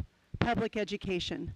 Little by little, public education curricula in America has been overtaken by one socialist communist policy after another. And for 70 years, parents have blindly trusted you, educators, school board members, and education directors. Parents are drowning in the details. Every time we turn around, you're doing something else that usurps morality, parents' rights, and meritocracy. There's little new about what I'm saying, but I'll keep saying it so we don't get used to this corruption that's shaping our children's minds. Your socialist ideological decisions have had devastating implications and impact on our children, families, and on our county. We're not going away. We will continue coming to every school board meeting as a reminder that you serve us, and we will continue to hold you accountable. Morality, character, integrity are at stake. These are the values America was founded on and what we will return to. Thank you. Our next speaker is Catherine Velkoff, followed by Suzanne Lemenstrel. Hello.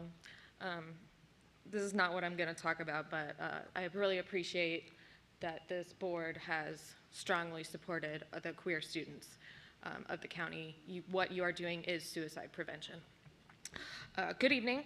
I also, in light of everything with Dr. Brabrand, I just want to say that I actually understand how difficult this job is for all of you and your families, and I appreciate that time, even if we don't agree on every issue. That being said, my name is Catherine Velkoff. I'm a graduate of FCPS, and I'm just going to be speaking about fire drill protocol tonight. You may know that the number of students in the United States that have died in a fire at school is 0.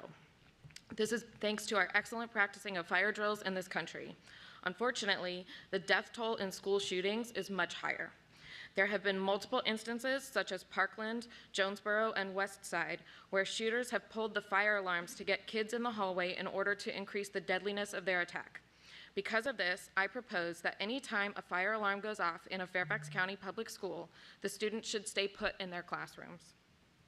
Meanwhile, the head of security or the school's administrators should check all the doors leading outside and the security cameras, which should take no longer than 1 minute.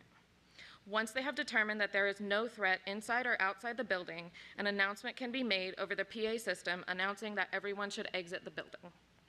We all think it could never happen here, but the reality is it could happen anywhere, and if 60 seconds can save even just one life, it would be worth it. Thank you, and I just want to say that this speech is in memory of my friend Rima Samaha, who is also a graduate of Fairfax County Public Schools, and she was killed in the Virginia Tech shooting.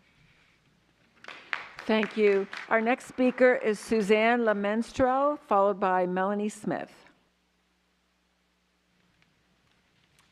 Good evening. My name is Dr. Suzanne Lemenstrel. I'm a developmental scientist, a public school graduate, and the daughter, sister, and niece of public school teachers and the parent of 2 FCPS graduates. One child attends the UVA's College of Engineering, and the second earned 2 degrees from the College of William & Mary and plans to be a public school elementary teacher in our area this fall. FCPS's amazing teachers help to fully prepare my children to be critical thinkers, bilingual, engaged learners, and kind and empathetic global citizens. I'd like to thank the school board for their tireless support of teachers, staff, and students and families during what's been, I'm sure, a very difficult past 2 years. I'm here to advocate for even more support for our public school teachers. An estimate from the Economic Policy Institute ranks Virginia 27th in the county in its cost of living adjusted starting salary for teachers.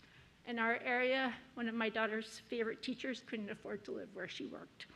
Paying teachers so that they can afford to live where they work must be a top priority to recruit and retain high-quality candidates.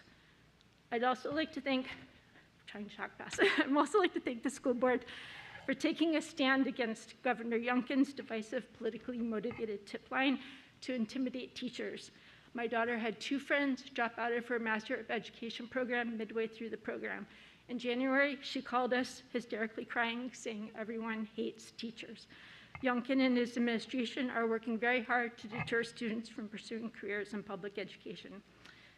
Finally, I want to thank you, all the school board, the superintendents, and the staff for everything that you're doing, including your Pride Month resolution that you passed to build a culture of equity and inclusivity for all teachers, students, staff, and families. Thank you.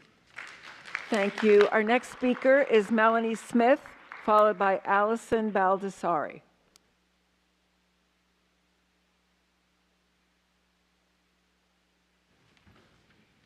Good evening. I'm here tonight as the grandmother of a rising fourth grader and also as a former FCPS student myself. In grade 4, we learned Virginia history. I'm so thankful that FCPS has not bowed to the fake CRT fears or eliminated uncomfortable parts of our Virginia history while totally ignoring facts. And my gratitude is based on my own fourth grade experience in FCPS. In the 1950s, in fair school integration, Virginia leaders established a commission to rewrite the public school history curriculum. The local school boards, the educators, were removed from the process. The message was lost cause revisionist history, also known as fiction. Our textbooks, I learned this, that enslaved people were beloved servants and were mostly treated kindly. Robert E. Lee was good and kind, and that Traveler was ever so proud to carry this great man. Well, in truth, slavery was brutal and tragic. Lee was a cruel slave master, and Traveler was just a horse. We learned that the South had fought valiantly and gloriously, but we never really learned that the Confederacy had lost. This is what Virginia students learned for decades. Thus, it's disheartening and frightening to see the growing national trend to once again censor or rewrite how history is taught in our schools. Misinformation has no place in our educational system, and teaching truth does not diminish or disparage others. Teaching the truth invites respectful, healthy debate, dialogue, and questions, and ensures that we do not go backwards and make the same mistakes. Or as Ronald Reagan's daughter, Patty Davis, recently wrote, how will we raise children to push back against the cruelty of anti-Semitism and racism if they don't know where in history those cruelties were rooted? Thank you for your service, your commitment to education. Stay strong, stay positive, let teachers teach. Thank you. Thank you. Our next speaker is Allison Baldessari, followed by Mark Spooner.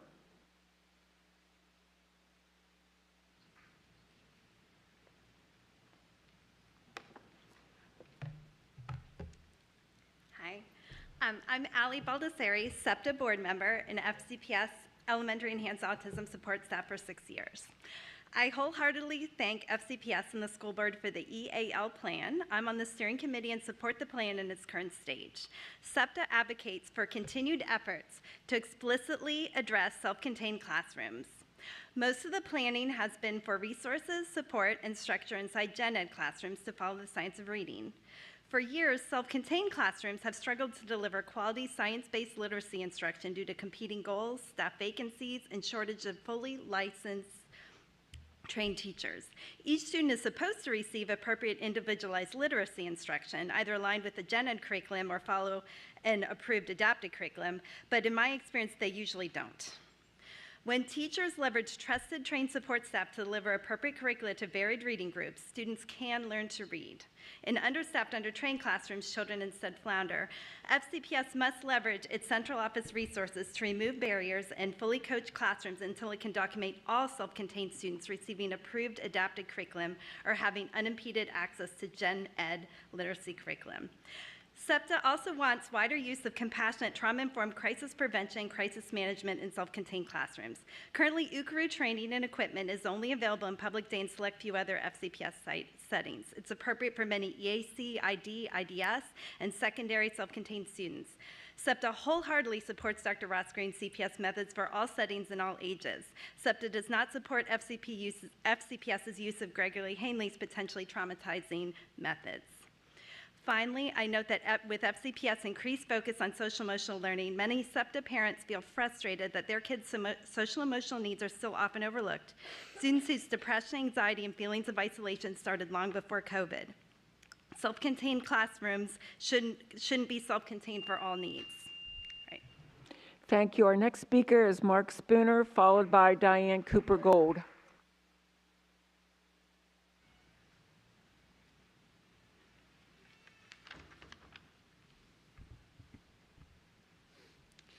At your June 16 meeting, after 8 speakers had noted that you've been ignoring parents in setting policies, a number of you said that you could and should do a better job.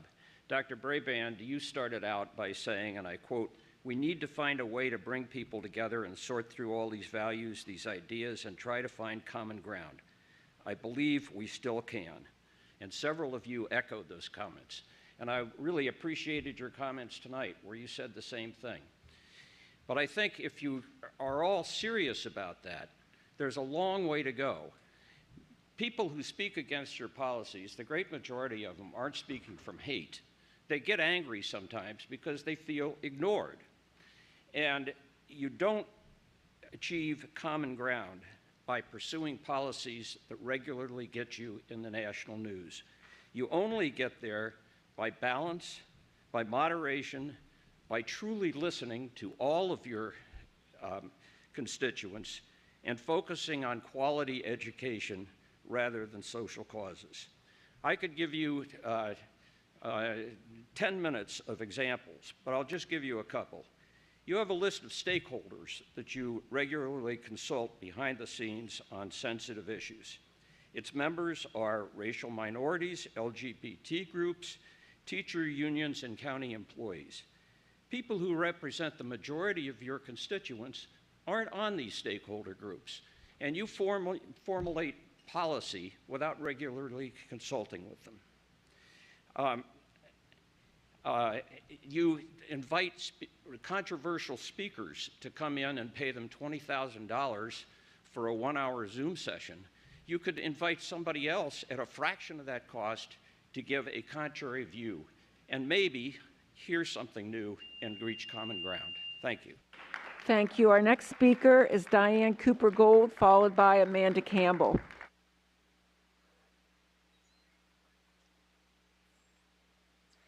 Good evening. I'm Diane Cooper Gould, speaking as Fairfax County SEPTA Advocacy Co-Chair. It is well known that while FCPS is aggressive in piloting new programs, we're not always strong in our strategic implementation and monitoring of those programs. This approach results in flashy press, but does not do much to support staff on the ground nor improve student outcomes. SEPTA was thrilled with the new restraint exclusion policy passed in December 2020, and yet it is a year and a half later and a robust multi-year plan for training and monitoring to be rolled out district-wide at all levels and in all settings has failed to manifest. It is not enough to have good intentions. Without an explicit plan to assist teachers in helping struggling students, we doom those students to terrible outcomes and harsh discipline. Policy change is the beginning of the work, not the end of it. Additionally, SEPTA strongly supports the shift in basal literacy instruction to the science of reading. However, we are deeply concerned about the continued siloed approach when it comes to primary literacy instruction for students with disabilities who are placed in self-contained classrooms or pulled out for literacy instruction. These students do not get access to FCPS core literacy instruction. Instead, they receive a hodgepodge of approaches. SEPTA believes that our special educators also deserve to be given the tools to teach literacy based in the science of reading. School board policy dictates that the basal resource adoption process must include public review and commentary, and yet when it comes to the special education RFP process, there's a complete lack of transparency. It is critical to understand that these specialized programs function as basal resources for thousands of FCPS students who do not get access to the general education setting. For this reason, we request that the FCPS school board revise its RFP and program adoption process for special education programs to be in alignment with the general education basal resource process and to include community feedback and review. We also ask that any specialized reading intervention program purchased is based in the science of reading. Thank you. Thank you. Our next speaker is Amanda Campbell.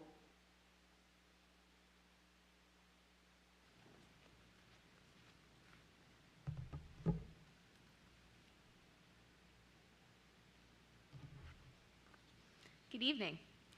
As the new president of Fairfax County Special Education PTA, I would like to extend a warm welcome to our new superintendent, Dr. Reed. It was a pleasure to meet you last month. I appreciate your time and early outreach to SEPTA, and I look forward to continuing to build a collaborative and proactive relationship with you.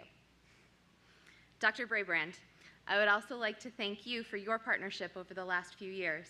Having a seat at the table is a critical building block in fulfilling Fairfax SEPTA's mission to empower and connect our families, students, and staff to ensure that students with disabilities develop to their full potential as individuals and community members, and we appreciate your efforts and collaboration. It occurred to me that while I was writing this, that while I've appeared before this board frequently, I have typically focused on the work of SEPTA, and so there may be members of this board and leadership team who don't know much about me. Passion for education runs in my blood. My father was a school board member, my brother a special education teacher, and my degree is in K-12 music education. I taught elementary school music in Virginia until a military move took us across the country to a place where there were no teaching jobs.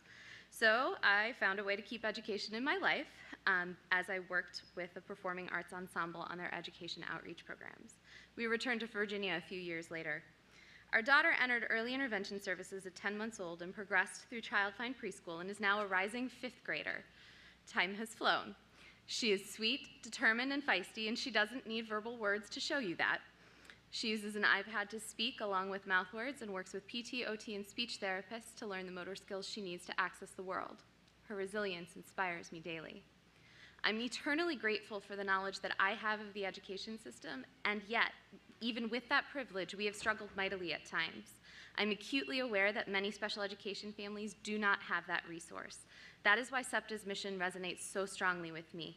It channels my passion into ensuring that our families and staff have the knowledge and resources they need to serve all of our students.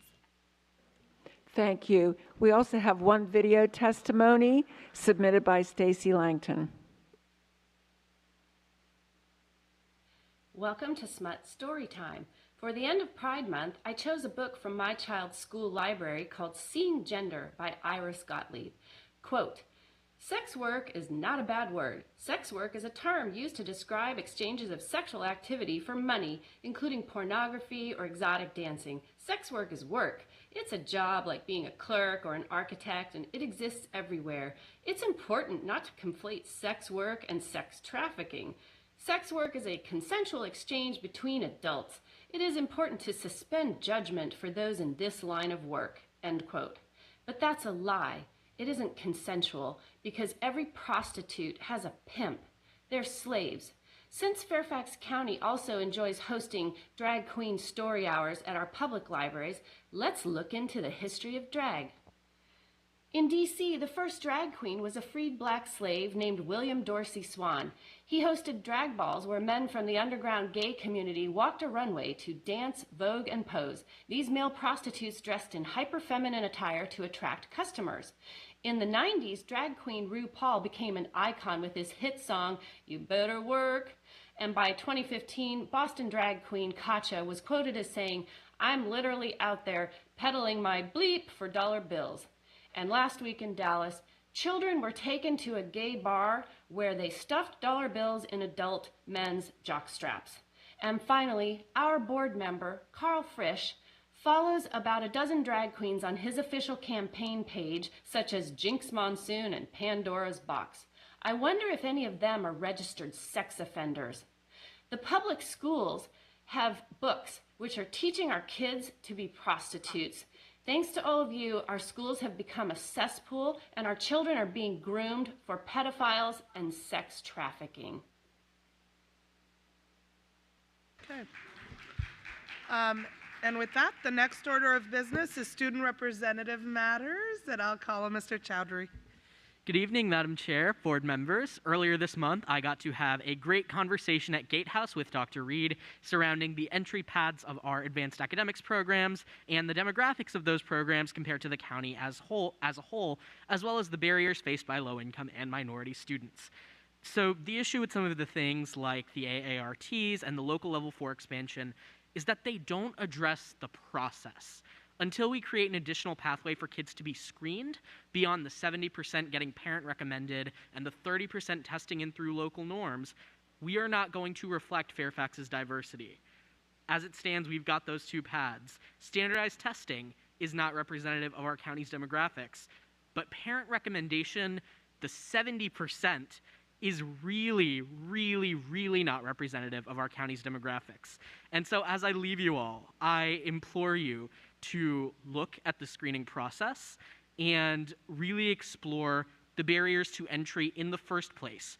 Our barriers should not be rigid. Students should be evaluated in a holistic way from the get-go. We have a holistic screening process, but the ability to be put into that screening process and to be considered in the first place is where we see a lot of barriers that skew along racial and economic lines. We should be screening all of our young scholars and allow direct teacher recommendation into that holistic screening process. Your ability to even get considered for those programs should not depend on your parents having to know the process in and out. That is a privilege. We should be proactive in targeted programs to expand that access, and we must be the ones to lift the barriers to accessing an outstanding education before we can move into that educational renaissance and be the innovators that we want to be. And with that, I want to thank you all for an amazing year, for your mentorship and your partnership, and I wish you all a wonderful summer. Thank you, Mr. Chowdhury. And as this is your last meeting, I know we celebrated you last time, but we're going to miss you and we wish you the best. And do not be a stranger. Agenda item 4, consent agenda. Our adopted rules of parliamentary procedure, Robert's rules, provide for consent agenda listing several items for approval of the board by single motion. Many of these items listed have gone through board review, and documentation has been provided to all board members and the public in advance. Items may be removed from the consent agenda at the request of any board member prior to the meeting. These consent agenda items are on the screen. Is there any objection to approving these items? Seeing and hearing no objection, the consent agenda is approved. Agenda item 5, new business. The following are new business agenda items. There will not be a vote on these items this evening, but action is scheduled at a future meeting. New business items are on the screen.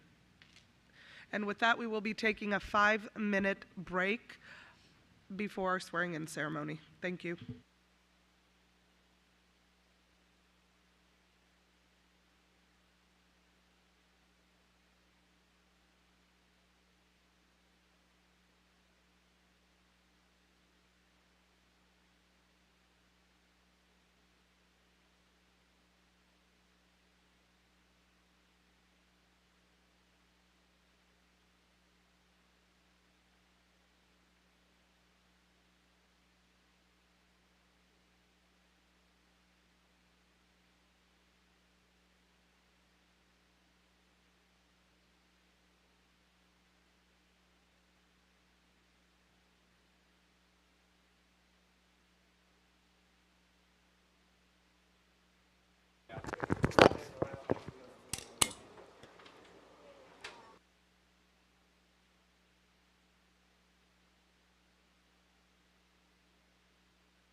School board members, please take your seats.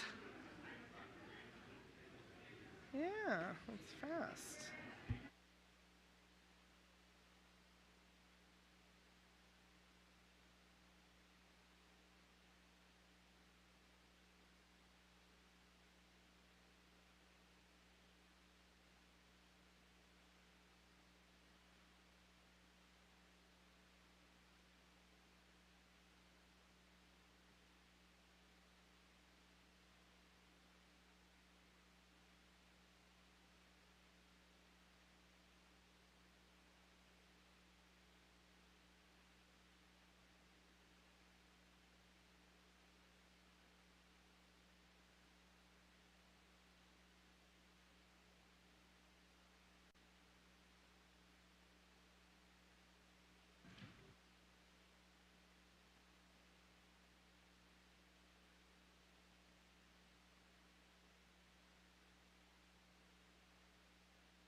Board members, please return to your seats.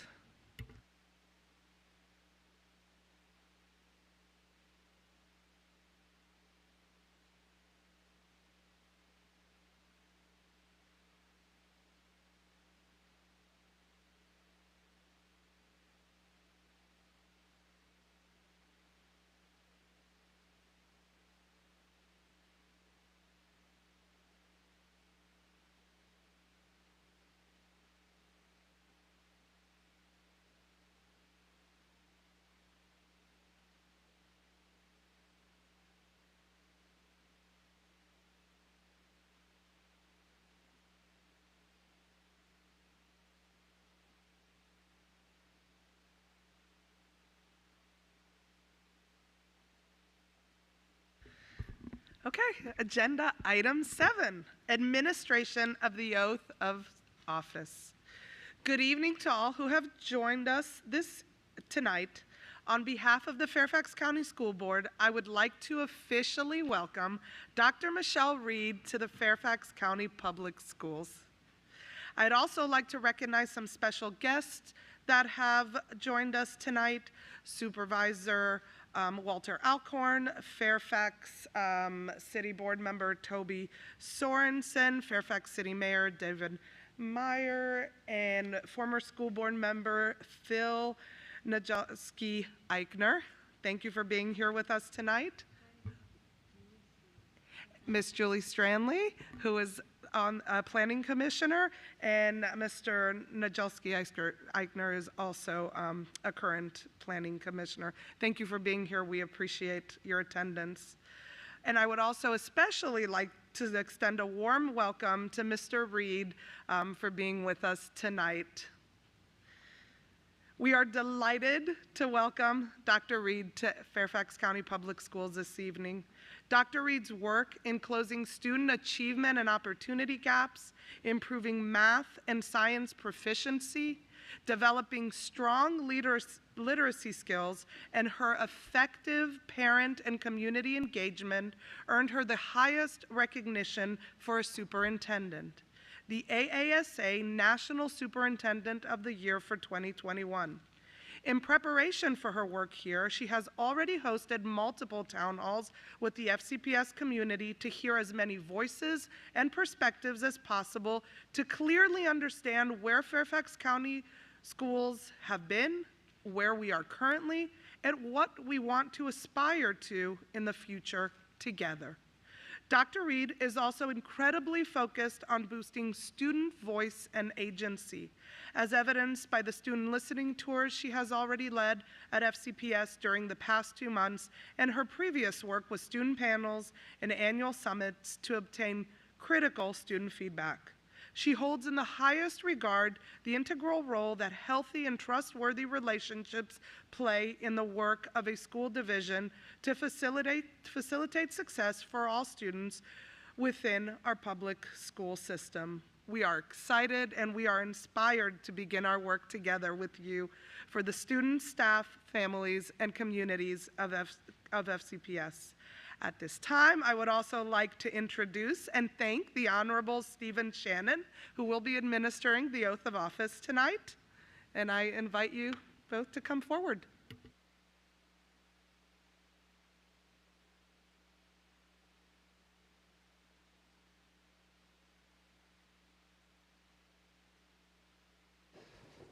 Dr. Reed, are you ready to take the oath? I am. All right, please raise your right hand and repeat after me.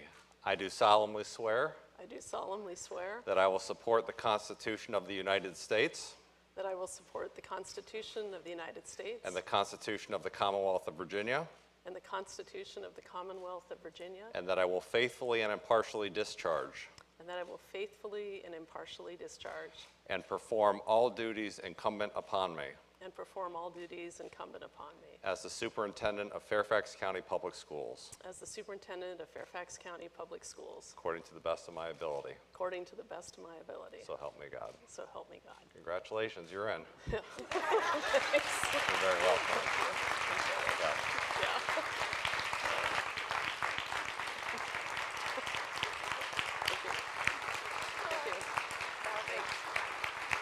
Thank you. Thanks. Thanks. Thank you. Yeah, thanks. Thanks. Thank you. Thank you, Karen. Thanks, Abar. Thanks. Yeah, thank you. Thanks for now. Yeah, thanks. Thank you. I think.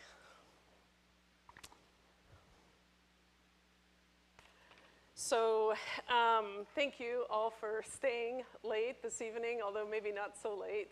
I appreciate all of you who came to be part of this special event.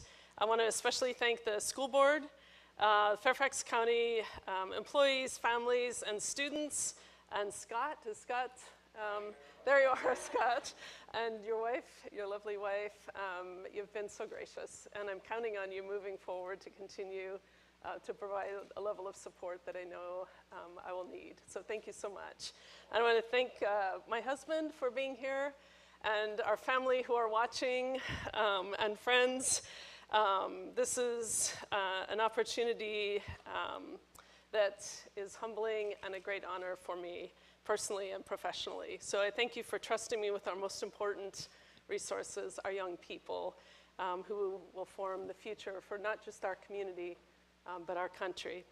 So every profession passes through pre-K-12 education, and therefore I think it's the most important profession in the world in whatever role we play. And I've always considered it to be my honor and excitement, and what makes my heart beat strongest to help ensure that each and every student that comes through our public school division has, when they leave, the opportunity to achieve whatever their hopes and dreams are, which are unique to them and enrich us as a country. In the past few years, we've had many challenges. I think Scott and I, all of the staff here, each of you here on our board, we could enumerate challenges all evening, I think. And we also, I think, can recognize we're at a crossroads as we come out of this pandemic, and we have an opportunity to rebuild, reframe, and reimagine public education. It's time to deepen our investment together in the work of making sure each and every student is seen, heard, and affirmed as they work to achieve their life's hopes and dreams and their families' hopes and dreams for them. As we move forward together, I want to encourage us to resolutely and relentlessly maintain high expectations for each and every student and for ourselves. We can never equivocate on our high expectations, even as we provide high levels of support to match our dreams. As we continue to get to know one another better, you will come to understand that it's important to me to remember that learning happens best in community. And this is an amazing community. It's a community that drew me because of the strength of the partnerships, the spirit, the passion, the resources of time and talent, and the deep and I think unusual care this community has for its young people and for the importance that this community places on education. I know that it's my role to build on those traditions, the reputation of excellence that Fairfax County has drawn families from all over the world to attend schools here. I look forward to learning about the history of this amazing division, a look backwards, a look at where we are today, and together moving forward as one community. So keep in mind, I want to manage expectations. This is not a sprint. This work, if we're going to do it deep and well, requires each and every one of us. Our world-class educators, and our amazingly passionate students and families are going to need all of us coming together. And I think all of us have said it in different ways this evening, but it is important that we recognize that together, all things are possible. So I know each of us has a story of our own, which shaped our learning, our leadership, our being, and how we operate in this world together. And as we recognize and value one another's diverse stories and our diverse backgrounds, it is a strength that we have many perspectives. And I look forward to meeting each of you and getting to know your perspectives more deeply and having an opportunity to support the work that each of you are doing in whatever role you come to this space this evening in. Lastly, I want to thank Judge Shannon also for being here this evening. It's the type of sacrifice I think this community makes. We show up, and sometimes just showing up is a profound message. So it's when we have a community and a culture built on trust that we're able to develop strong relationships and do amazing work together. Transparency, deep and authentic conversations will only deepen and enrich the experience for our young people. It enables us to model what we would like our young people to become. And quite frankly, often I find our young people wait for us to become so, because in many ways they have achieved the model ahead of us. So I am thrilled to be here. I am energized, even though I arrived last evening after driving 6 days across the country with our 3 dogs. So I have no dog fur on me, I don't think.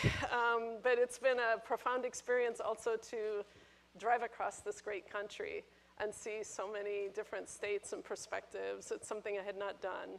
And I think it's given me a lot to think about. So I'm thrilled, I'm energized, and I can't wait to hit the ground running tomorrow morning. So thank you again for your faith in me, and God willing, we will continue to do great work here in Fairfax County. So thank you.